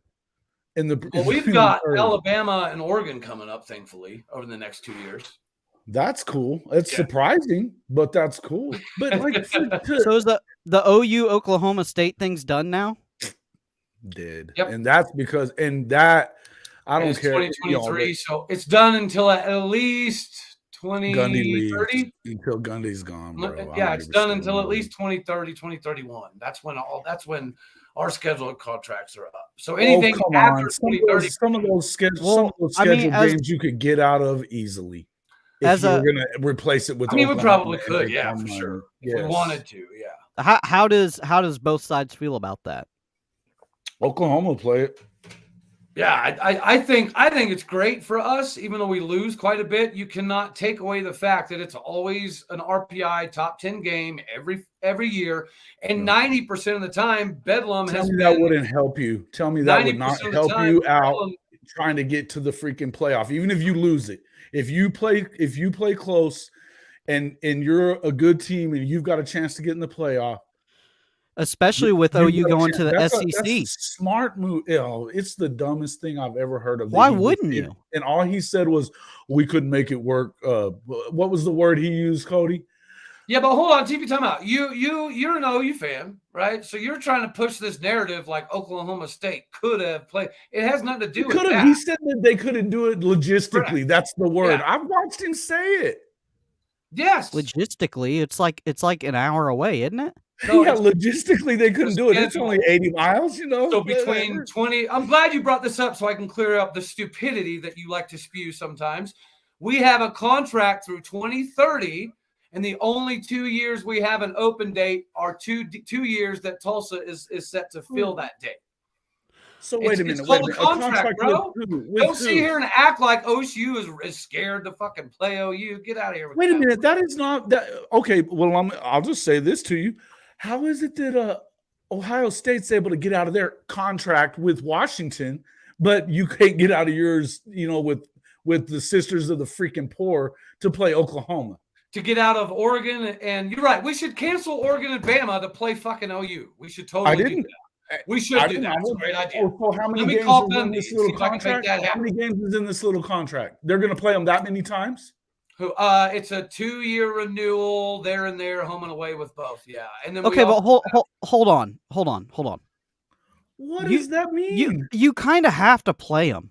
It's the nostalgia of OU Oklahoma State. It's a rivalry. I agree. I think we should be playing them. I'm just tired of this narrative being pushed up like Oklahoma State doesn't want to play them. That is the truth. Don't tell me that is a lie. Why do you do that? Why do you keep pushing this bull crap? You know that. Okay, does Gundy not want to play them every year? Or let me find that damn video. I'll put it up here. You don't want to do this, bro.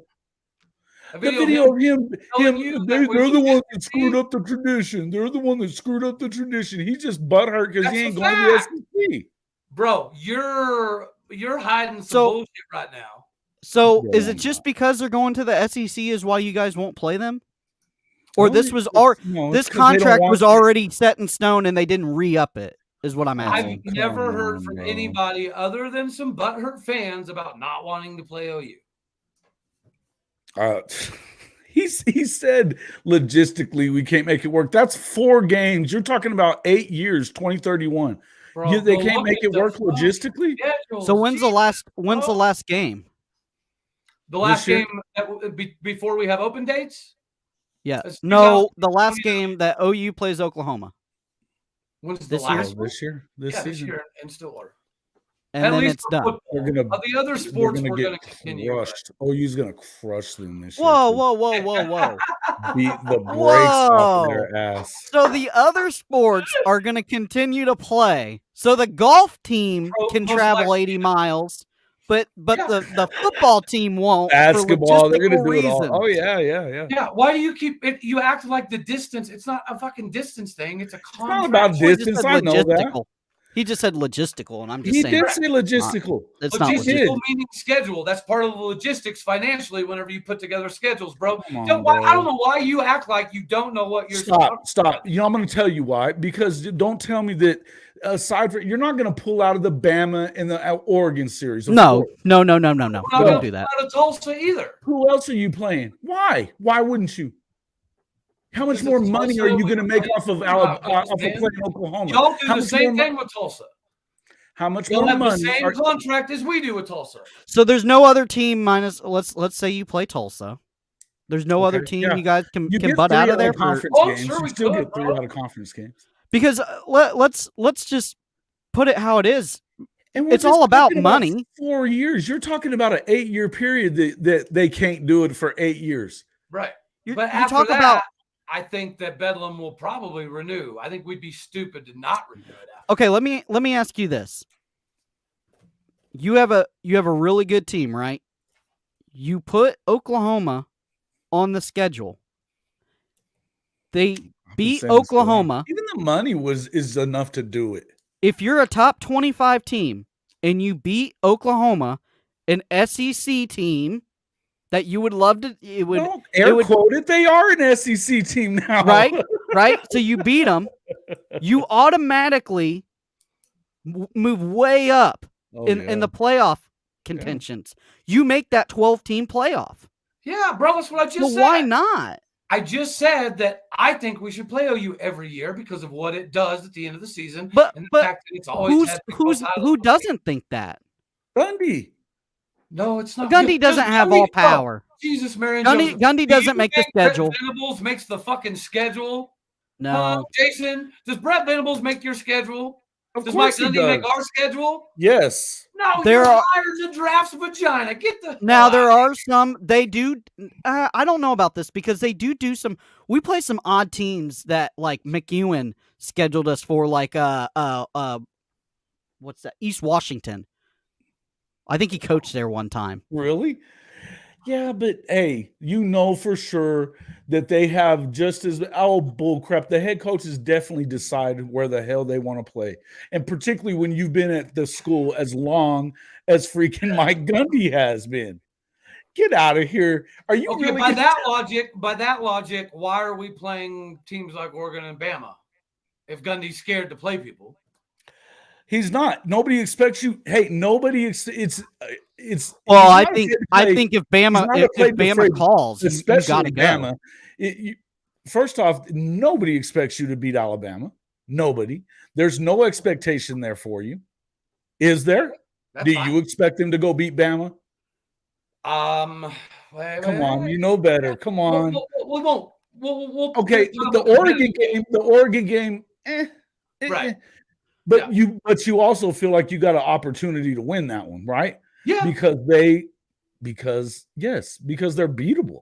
Roger. They are. I mean, look at what Oklahoma did to them with Caleb Williams. They uglied them up, and you guys beat that team.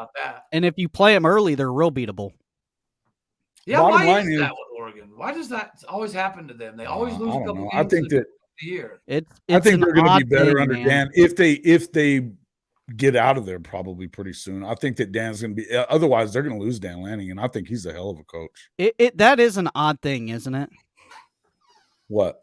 That like there are several teams out there, LSU, Oregon, that they never start the season off hot. Right. Like you can beat a very good. We saw it. You can beat a very good LSU team early, and it's not like once a year. It's like every year. Like, oh, if you can get them like first 3 weeks. Yeah, but the thing I'd say about that is it definitely was that LSU played bad because Florida State gave them every freaking opportunity to win it. Boy, you talk about a team that could surprise some people this year. I have Florida State making the playoffs, minus if Jordan Travis stays healthy. Now that is the biggest question mark. You got to wait and see what is this quarterback like at Clemson, right? Is he that good? I don't care. Oh, I do because they've got a better. No, they can lose to Clemson and still make the playoffs. Not in a 4-team. Probably not in a 4-team. Yeah, there ain't no damn way you get 2 ACC teams in. There ain't no damn way. Yeah, the schedule's not enough to carry them. Okay, but listen, if they beat LSU right this year, right off the bat, they win out. They only lose to Clemson, and they beat Florida at the last game at Florida. I could see them. I could see them pushing in. Depending on what Florida is at that point, right? Absolutely. Do they have the same record as they had a year ago? If they're not better than that, that wouldn't matter. I'm telling you, man, you're going to have to win that game. They're not putting 2 teams in the. They're going to have to win the ACC championship. Yes. They got you obviously only one's going. You can lose to Clemson and then beat them in the championship and still make the playoffs. But what I'm telling you is, can they beat Clemson?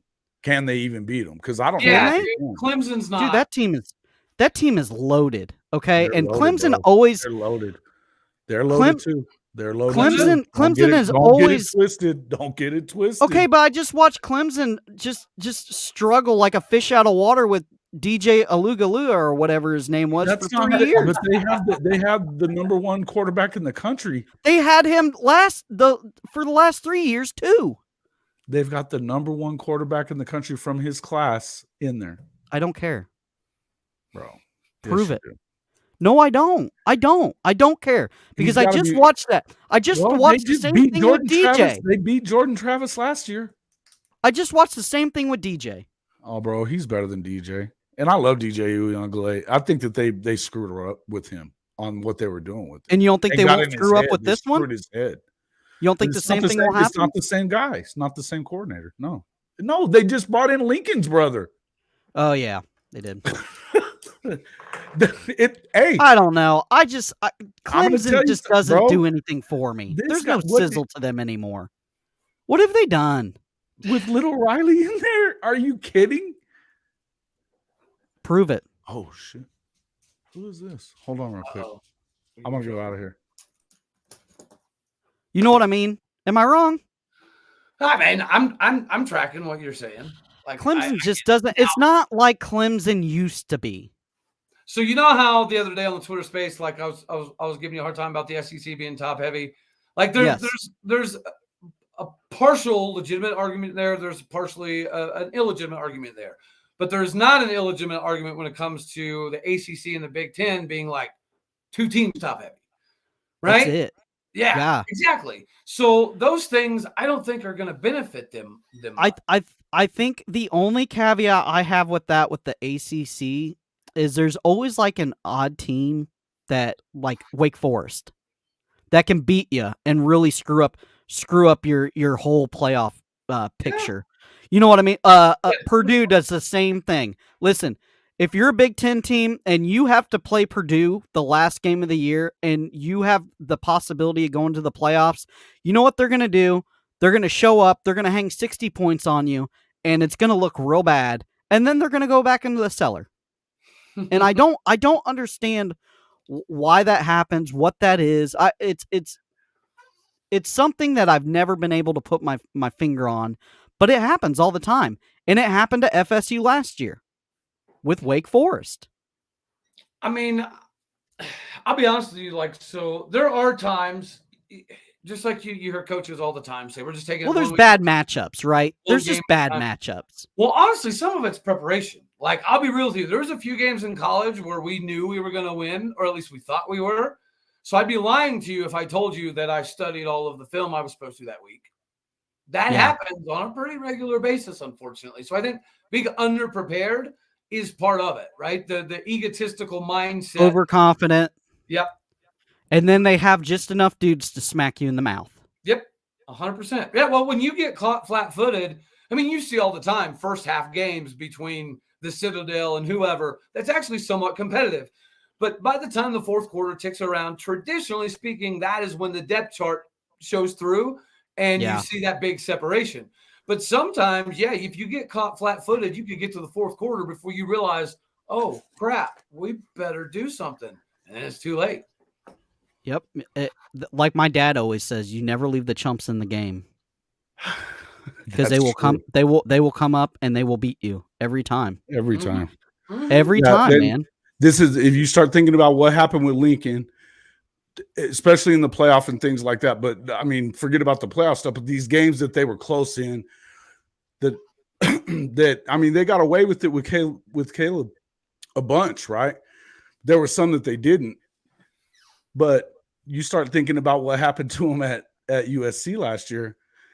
Both Utah games they should have won, right? Well, they couldn't stop anybody. They couldn't stop anybody. Florida lost to Vandy, right? And then the same thing happened at Tulane. I forgot about that. No, you didn't. You didn't forget about that. No, I really did. I swear to God. Yeah, we lost to Vandy. Now, I will say this: Vandy is not the Vandy of the old, and they're actually got a coach in there that's recruiting. But oh wait, so did Okie Light. That's what happens when you leave the chumps in the game. Yeah, man, no doubt. And you talk about just a come out with pitchforks. I'm gonna say this. Oh, dude! That's when the Fire Billy website right about West Virginia, but you're wrong about Texas. If Florida loses to Vandy in the swamp, they will burn that place down. I'm Billy Napier. I hope you got top flight security at your house because they're coming with bricks and pitchforks. Okay, guy, you cannot lose to Vandy in the swamp. You have to blow them out by 60 points. They have to fire him if he loses to Vandy. Dude, like last year, KU was legitimate. Like KU's got some legitimate potential All-Americans. But I don't I'm not talking trash about the KU game. They're good. And I know, but I'm saying for me, even though I know they're good, us losing, it's the first time we've lost to them there since 1994. Swallowing that was hard, bro. I know it was, but you got to think about the difference in quarterback. Look how many years we beat on Kentucky. We had a streak of 32 wins against Kentucky. And you lost like 3 in a row now? Yeah, we're like 0-3 now. But you know what, Mark? I will say this: like Mark, Texas with Kansas, right there. Mark Stoops is doing a hell of a job for Mark where Mark is good, man. He's a good for coach. where he is at now. He's still there. Why is he still there? Because he knows damn good and well that is a perfect job, bro. It's cush. You only have to win 8. You only have to win 8, and he's making what, 6.5, 7 million a year. He's pretty close to yep. And he's the guy, and minus almost getting into fights during sporting events with the basketball coach. Yeah, but they got to keep them. Yeah. They got to keep them separated, like kids. I'm telling you though, but that's what you want out of your football coach. You want him to hate that basketball coach. Yeah. Wait, your own basketball coach? Yeah, that started over a tight end. The Calipari deal. Yeah, it started over a tight end. He went and got like this 6'8" tight end that he was supposed to be a power forward. Yeah, he was supposed to be a power forward. The basketball coach was recruiting him, brought him to a football game, and Mark seen him at the football game and introduced himself, and then turned around and recruited him. The kid never played basketball. He played football. That's a Stoops move right there too, brother. He's like looking him up and down. He's like, you're 6'8" and you're 225 and you can move. Yeah. It's like, I got a spot for you. Yeah, Antonio Gates. He's thinking Antonio Gates. So I'm sure there's a little bad blood about that. But okay.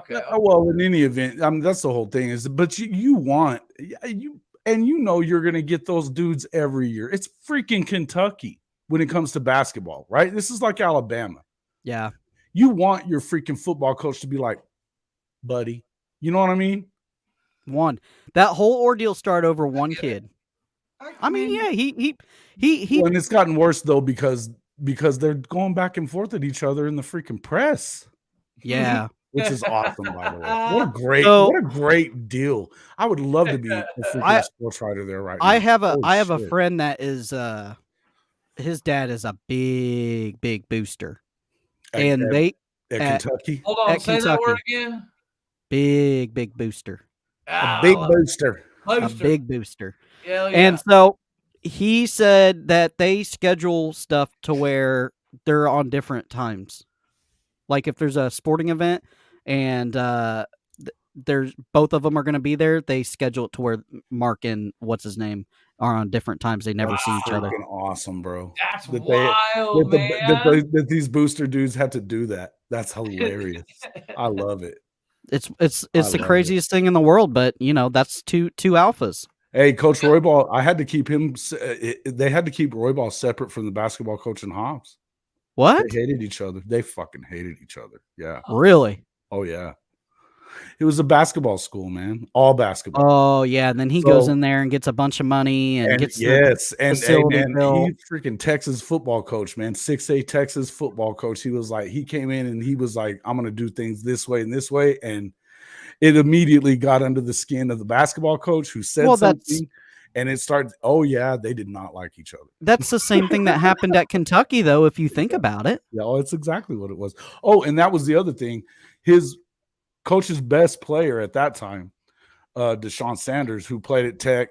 He was Michael Crabtree's roommate, and the dude, freaking, the basketball coach was telling him he needed to quit playing football. And it pissed Coach Roybal right off because the guy was going to play football in college. He wasn't going to play basketball in college. Yeah. He was a great athlete, but he wasn't a great basketball player. Yeah. Right. He wasn't going to play. And the guy's telling him to quit playing football or else he's not going to get to play, which was crap because they needed him. Yeah, I'd have socked that dude in his jaw. Oh, yeah, but you can't do Hobbs either. They won freaking 15 state championships. That's not okay. You know what I mean? I do want to, since I got both y'all on here, I do want to address one thing. What is, because it's obviously, and I hate talking about it. I made one video about him one time and I got a bunch of flack. What is your feeling on Deion? Does he pull that program around, or is it all just smoke? Oh, he's pulling it around. Bro, did you watch my video from yesterday? Because it's got like almost 9,000 views now. And if it's Deion, I can tell you this, Jason, if it has anything to do with Deion, I usually don't watch it. I know you didn't, and that's okay.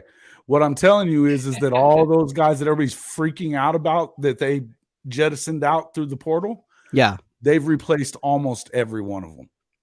Well, that and sometimes that's just part of the gig. Like what me and you had to be. Listen, this is more than ever. This is more than we've ever seen out of anybody. But this is also the most extreme case of crap of picking up a crap program too. But you guys are. They only have 8. They only have 8 players remaining on the original Colorado. That's correct. Team. But they also got 43 transfer portals coming in. They've got 17 from the 23 class. They're there. They're right there. So we think so. What's grad transfers and stuff? They're good. Yeah, they're right there, bro. So what's actually as of yesterday? Obviously, they're not beating Utah this year. Probably not. No, but probably not. Here's the thing. I've got them at around 7. There's the people that are talking 3 or 4 wins are insane. Guys, but this transfer portal stuff has made teams that should not be competitive super competitive. Think about this. Really USC in that same damn conference, USC went from 4 wins to 11 with a quarterback that can spin it. No defense at all. No defense. The only difference with that, the only difference is, first off, Shedeur is not Caleb Williams, but he's not that far off. I think that Shedeur is very good. Very good. Is it a difference than what he's been doing? Yeah, it is. So why do you guys? He's got a better coordinator too. Sean Lewis is the real deal. Why do you guys think people hate him so much? Because he's loud. Wait, hold on. Who hates Deion? I didn't know people. A lot of people. A lot of people don't like him. If people from Florida that aren't Florida State fans, people from people from that hated him. That aren't fans Cowboys that came fans. out from. Fans that came out from JSU, sure. or that State. too. Oh, hey, listen, they hate him now. There's a lot of reasons that people hate him, and I would tell you the number one reason is he's a loud black guy. Probably. And he's flashy. Hey, listen, as much as I think that we've come further than what they try to act like on the news than we have as far as racism is concerned, we hadn't come that much further, And there are people. Jacksonville State people. Nobody said anything about Lincoln when he overturned 50 guys out of that damn school last year. He's the only. Nobody said nothing about that with Lincoln doing it, but they're screaming and yelling about, how dare he come in there and talk about his little luggage. Fickle, the same thing. He brought 4 quarterbacks in through the transfer portal. Yeah, dude, and look. I understand that he's brash about it, and that, and did he win the national championship at JSU? No. Okay, but he was 22-2. Yeah, and the thing with JSU at JSU, I've seen where people said that he abandoned the HBCU, but really, there's a lot to that story. The HBCU was screwing with his pay. Yeah, that's right. That's what I was about to say. If there's any Jacksonville State fans out there that are mad at Deion, you're a flipping fracking idiot. It is your people up in the towers. Yeah, there's a lot of program. I'll tell you what, his athletic director, who I know people that know him very, very well. They are good. He is not mad at Deion whatsoever. Oh, okay. The rest of the president, the JSU president, who's apparently they had to just fire recently. Oh, okay. I think they just had to fire him recently. I'm not positive on that, so I shouldn't even have said it, but there's some issues, no doubt. Well, yeah, and I'm not even trying to act like I know, because all I know is what I've heard from Deion and from certain people. I know that Ashley Robinson, the AD, is not upset with him whatsoever. They're still good to go. They still talk very well about each other. Good. Yep. Good. Well, there was some things about he took Deion. his recommendation for head coach. Yep. But Deion apparently pillaged the program and all this BS. Yeah, he took the guys that would have went with him. He took the guys that never would have been at JSU if he wasn't. That's what I was about to say. Even if Deion took half the roster, the half that's still left in Jacksonville is better than any roster they've had before Deion. Jackson, they were never going to get those guys without him. That's the whole thing. And truthfully, as a Florida fan, I rather him at Colorado because he had the South Florida job. Yes, and I'll be damned if I wasn't worried. You put Deion in South Florida, in that Miami area with all that talent. Tell me you wouldn't be scared if he had taken that Miami job like you were talking about. I think he does. I think in 4 years, I don't think he'd ever do Cristobal that. Gets fired, and he'd ever do that to Florida State. Probably not. You don't? No, he's a pretty loyal. He's yanking Florida State players out from under him left and right. Not the like. He's got to build his brand up again, Bubba. He's getting a few, but he's the problem with Florida State is two of the guys that he's gotten are like that level, right? Florida State will never have him though. There's too much old money there. I'm not sure of that. I think they would. That's from what Holly says, and Holly says that. Wow. Yes, he said they'll never have him. You know, I haven't asked TJ about it, but it's a good question to ask. He said there's just too much old money there. They don't want. And listen again. What did I just say about why is it that people hate on him? You can't. Some guy on my video. I'll just put it to you this way. There's a lot of good freaking feedback there. You know, a ton of it. There's a lot of people that support Coach Prime. But this guy sat there and literally said, "Oh yeah, we're all haters." Because whenever I do a Dion video, I go, "Oh, haters," every time because it's funny, and there's a lot of haters. But the one guy on there goes, "Oh yeah, we're all haters because you don't want to look at the facts." And I'm like, "What facts? Tell me one. Give me one fact that tells me that they're not going to be better than." Because he said they're going to have 3 or 4 wins. That's what they should expect. He was successful at the last place. When's the last time Jackson State was good? Give me one fact that points to 3 or 4 wins, bro. One. If you could give me one, I'll say you're not a hater. But if you can't, because there's no damn way that you can. Go ahead. One fact, bro. When you're losing 51 players, that's a lot to fix. Let's go. Did I just tell you that he replaced them all? Yeah, I know that. But y'all lost 42 players last year, and it took you all year for everybody to get together and figure it all out. But they didn't replace them all, though, either. What? You're telling me that 42 players left, and OU didn't replace them with at least like 37 other ones?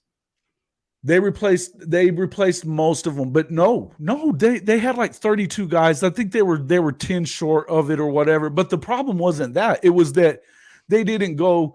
They got their starting quarterback, but who did they bring in transfer wise that you can think of that was like, oh, holy crap? Well, my only point is, man, whenever you have that big of a number, it's going to take a while for everybody to grasp the new offense, new defense, new really play, though. But what about USC? What about USC? That dude, okay, well, you know what? You might got a point there because they do play in a trash-ass conference, so their schedule's probably going to do them some favors. I think and 5 or 6. And they couldn't, and USC couldn't beat USC couldn't beat the one well-coached team in that conference. Well, they also didn't have to play Washington or Oregon either, by the way. They didn't play either of them schools. Yeah, USC had a schedule last year. It was very fortuitous for Lincoln. Yeah. And he's got the whole freaking world of Southern California believing that he freaking hung the moon, even after losing to Tulane. Well, and that's what the Heisman winner. Guys, I think we're gonna have a good Tulane. That's Tulane's another well-coached program. But you had to have another. With Oklahoma, the difference is that you lost 2 5-star quarterbacks.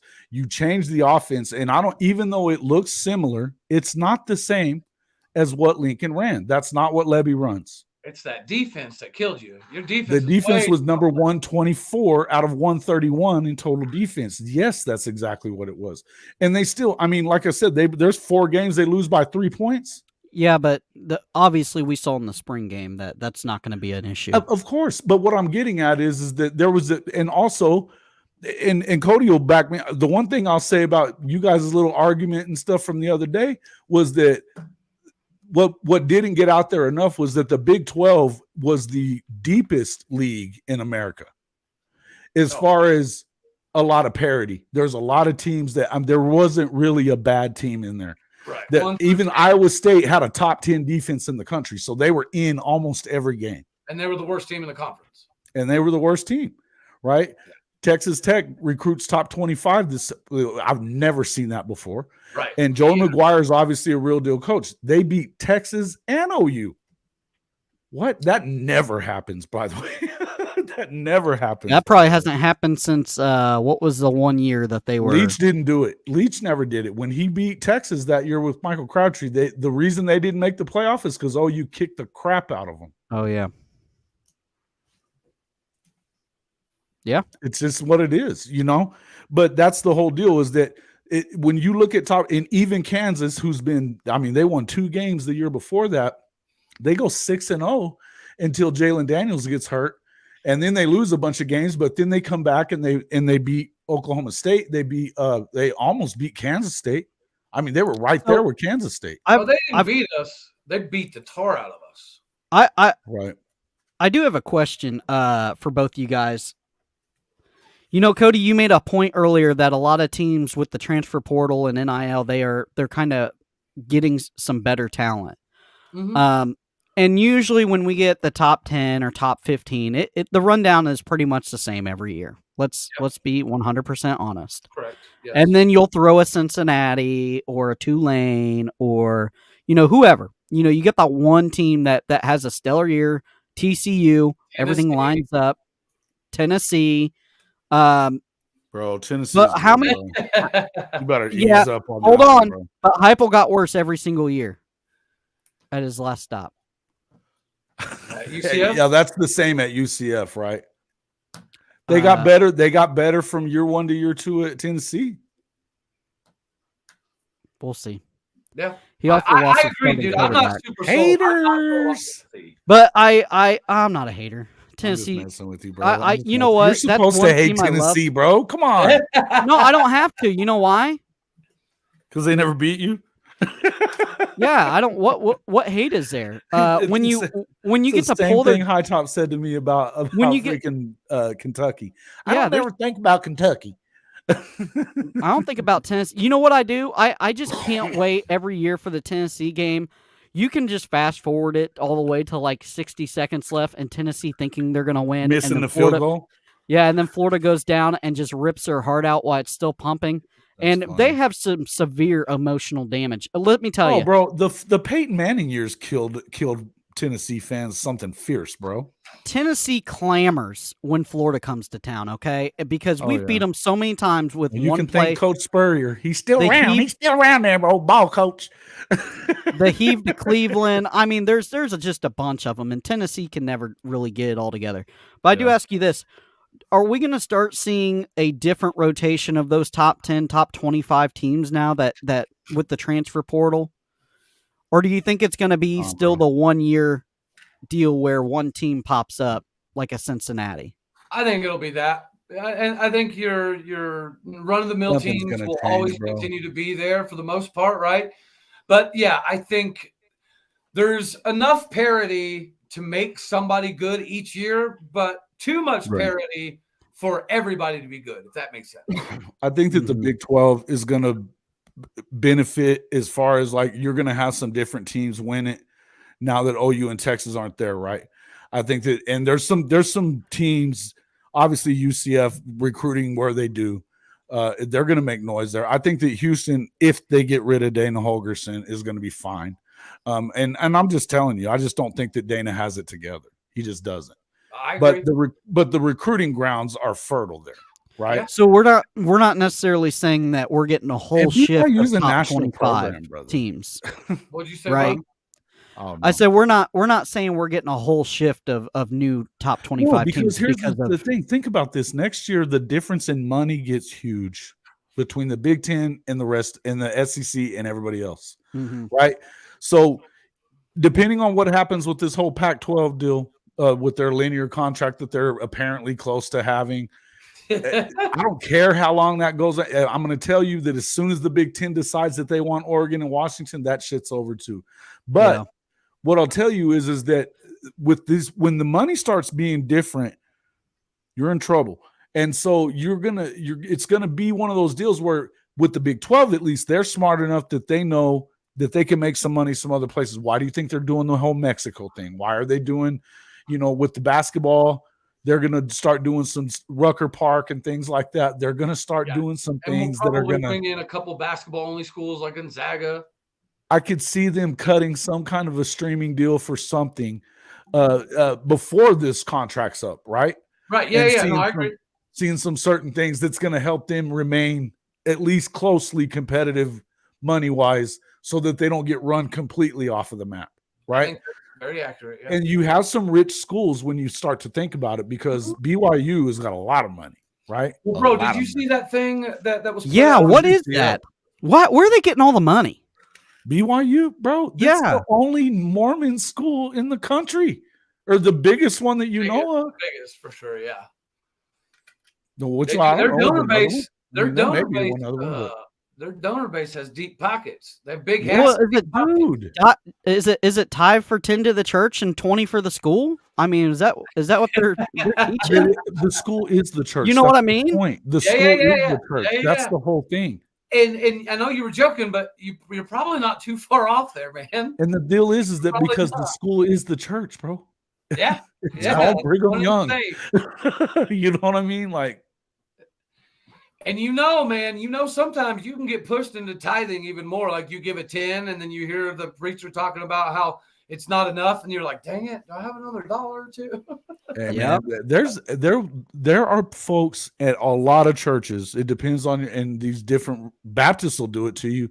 You got a bill in the damn mail every month. Look at Notre Dame. Mm-hmm. Oh yeah. Oh, bro. Well, hey, us Catholics typically have some financial resources. I don't. Absolutely. But a lot of Catholics. I don't either. But I get it. No, hey, look at that. There's a lot of Catholic schools in this country, but there's one Notre Dame. That's true. Yep. That is very. And it doesn't matter if you're a St. John's fan or you're or Boston College or any of these other, these other schools. You're still a Notre Dame fan. Yep. You know what I mean? Yeah. True. Touchdown Jesus is real.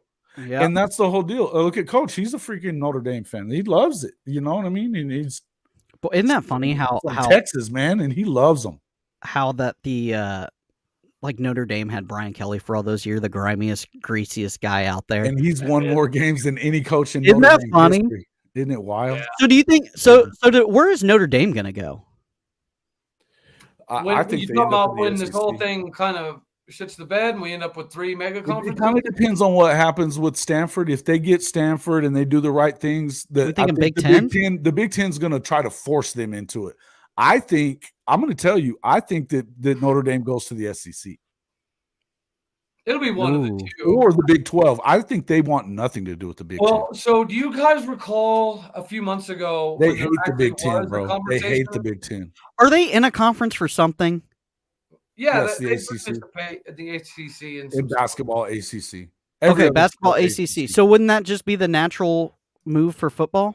But they're not going to. They're not going to make no money. They're trying to negotiate a deal for their own stuff right now. But I've heard. See, that's the other thing that could help the Big 12. They've been talking with Notre Dame about working a deal where Notre Dame can play a partial Big 12 schedule. It would bump up the Big 12's money a lot. And they would get unequal revenue share. The problem with it is Notre Dame won't do it unless we allow. But they won't really be in the conference, though. They're not going to ever play for the championship. Like, it would work out. It would work out well.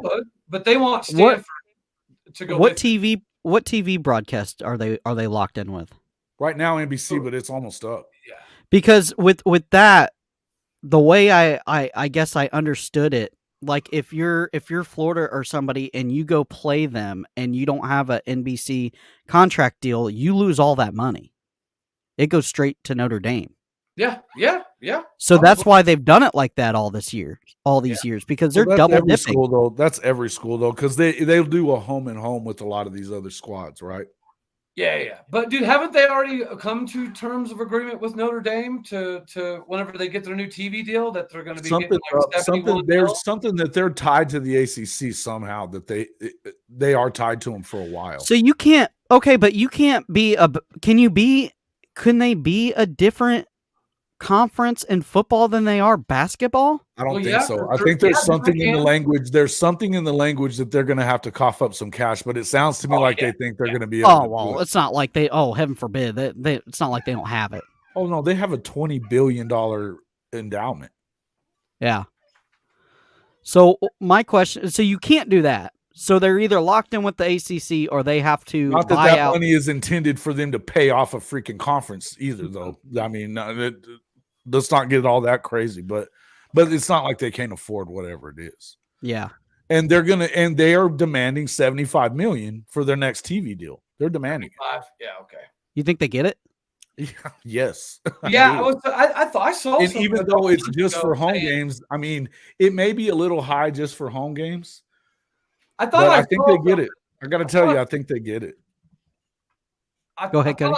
I thought I saw something a couple of months ago that said that they were projected to get like 69 to 71 mil. Which is a lot of people are saying somewhere in that 60 to 70 range, something like that, but they're saying they want minimum 75. Oh, that ain't gonna happen. They haven't been that good. I mean, they're good. National brand. But it doesn't matter. It's the brand part. It's the brand. It's the brand part, bro. I mean, when you think the whole, and they're going to play SC, they're going to play SC still. They're going to continue to play. I mean, they basically play a Big Ten schedule anyway. Yeah, they don't run from competition. That's for sure. No, they don't. And I give them. That's the beauty of it, is that they don't do that. Correct. Is they don't do that. They play Stanford every year. They play Purdue they play them a lot. But then they've been playing Michigan. Now they're playing Ohio State for a little while. So they're not running from any of that kind of stuff. But they play SC every year. Obviously, that's been, different now. Can we get the Miami Notre Dame game back going? They used to always play Miami and Florida State and all that. I mean, dude, that's the one thing you can't dog Notre Dame for who they play. They don't give a shit. Mm-mm. They'll play anybody. So I have one quick question for both y'all, and then they were playing Oklahoma recently too. I gotta run. I gotta get out too. I got my old lady. But my one question is, and I'll leave off with this: does Stanford ever become relevant in Power 5 football again? Oof. I don't think they care at this moment, but I think if they get the Big Ten deal, maybe. I think if they get the Big Ten deal like they should, probably. I think it changes things. Yeah. With Stanford, it's never more important than academics, though. Yeah, it never feels like a football program. Does that make sense? Yeah, 100%. It's just their mascot is a freaking Christmas tree. Like I don't know, man. I just don't buy it. I don't buy them. Like, hey, man, you know what I mean? Like, at least some of these brands have like you gotta wait, but you gotta remember for all the shit talking I do about Miami. Derrick Henry won the Heisman. It really should have been won by Christian McCaffrey. They were right there too. You can't Andrew Luck. They were good, bro. Yeah, no, they were. That 2011, like 8 years ago. I know. Well, they haven't been good lately. I'll give you that. I don't see it. I don't think it'll happen. I wonder if Nebraska will ever be good again. Oh yeah, they will. The whole Nebraska thing. I don't know about Nebraska. I think that you got a better opportunity of being good if you're Stanford than I do Nebraska right now, because I think Matt's good. Yeah. But where is their pipeline? Like we talked about. Where is their pipeline? Yeah. Where are you getting recruits from? It's not the Midwest. Yeah, I think that he's going to have to be really good in the portal, which you can be. Yep. And I think that he's going to have to tap into very good JUCO talent. Otherwise, they're screwed. Man, I won't lie. I was really nervous about us losing our big-time 4-star guy when he got that job. And they did. They offered Zane Flores bag after bag. I don't know why he stayed loyal. Quit lying about him. Zane Flores was not a 4-star. Oh, really? Well, then why don't you pull up your Googling machine there, buddy? I've got it. Which recruiting site? ESPN? Because there's a difference in recruiting sites.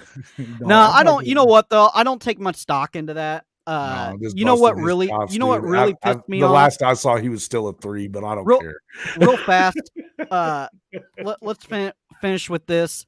What really pissed me off about the recruiting thing is the Manning deal. That kid is not the number 1 kid in the nation. I don't disagree. 247 lost all their stock when they kept. It wasn't Manning. just him. It wasn't just them. Rivals did it too, and so did On 3. They all had him ranked there. Yeah, that's terrible. They all had him ranked there. It wasn't. And then he goes out in the spring game and looks like an 18-year-old kid. He's the freaking freshman. That's not it. But like, if I'm literally, they never brought Jackson on. Jackson Arnold won freaking Gatorade Player of the Year and Elite 11, and they never brought him up above him. And went to freaking 3 state championship games in Texas 6A, winning one. Yeah, you're telling me there wasn't a defensive end out of Texas or a cornerback out of Florida? If there's a better quarterback in the country in this freshman class, it's Dante. Yeah. I watched it. I saw his game, his All-American game. He was unbelievable. I'm just saying that was a I don't even know. Was he the number 1 kid in the nation? Who?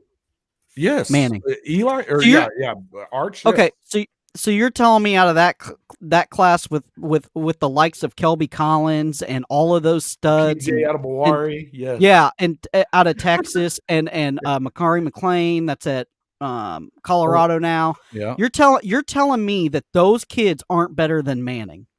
No, and I mean no, yes they are. And on top of that, Manning played in like a 3A system in Louisiana. Then they never won it. Never. No, my dad went to that playoff game. He said he looked terrible. Terrible. Yes. Terrible. Hey, man. Yeah, my dad's from down there. I'm not even saying, hey, listen, I'm going to say this. He's probably very good. He's a freshman right now. Okay. Is he the number 1 player in the country? Probably not. Okay. So real fast. My dad's down there in Louisiana. My stepmom is affiliated with that school he was at. That's where all her family went. And my stepdad is like 10 minutes from Ponchatoula, and they had a big 4-star cornerback, defensive back. He ended up going to LSU. His ass up. and my dad said that kid is a 4/5-star. He goes, Manning is like a 2-star. Well, and listen, maybe so, but I'm going to tell you that the fact that he's being trained by Mannings, I'm going to give him the benefit of the doubt that he's going to be good, and particularly, and he's. So who have they produced? Okay, that Manning camp. Who have they produced? Minus the dude up in New York. That's not that great. Giants, bro. The Mannings themselves. I get the Mannings themselves, but he's a Manning. He's a Manning. Yeah, I understand that. But he's not the same build as Eli, and yes, he is. He isn't. He's the same build as Peyton. Yeah, it's closer to Peyton. I mean, he's skinnier than Peyton, but he could frame out. He's just small. He's in college. Hey, man, listen. I'm going to tell you now. I don't think that Arch is going to be. He's not starting this year, and if they're smart, they'll start. What's old boys? Oh man, why do I always forget their back? Malik Murphy. And Malik is good. Good. Crap. Mm-hmm. They're lucky that he stayed, bro. Yeah. So lucky. But when you see it, but how much arm strength are you really going to gain? I don't think his arm strength is the problem. I do. There's no velocity on the ball. I'm telling you. Go rewatch it when Malik gets in compared to him. I just don't know. It's different. And listen, he's that's spring, and you just graduated from high school in the freaking. No, I'm not going to overdo it. Anthony Richardson is Anthony Richardson. I saw Jackson looked good at times and bad at times in the spring game too. That's fine. I'm saying arm strength wise. He's definitely better. He's definitely better. Dante Moore's definitely better. AR, as a true freshman, had the same arm strength as what he did as a senior. He always had it. But which one of the Mannings, including Archie, really had a big arm? None of them. Exactly. But that's not what it's about. You got to have some. You can't be Brady Quinn throwing lame ducks out there. Have some, bro. I don't know. Right, I just don't know if you develop that. All right, guys. I can't believe I'm taking up for a freaking Longhorn right here. But horns down. I'll say that. Thank you for having me on. It's your guy. I'll talk to you later. We'll see you later. Thanks, guys. Hey, brother, man. Thank you for having me on here, man. I appreciate you. Yeah, no problem. Anytime. All right, buddy.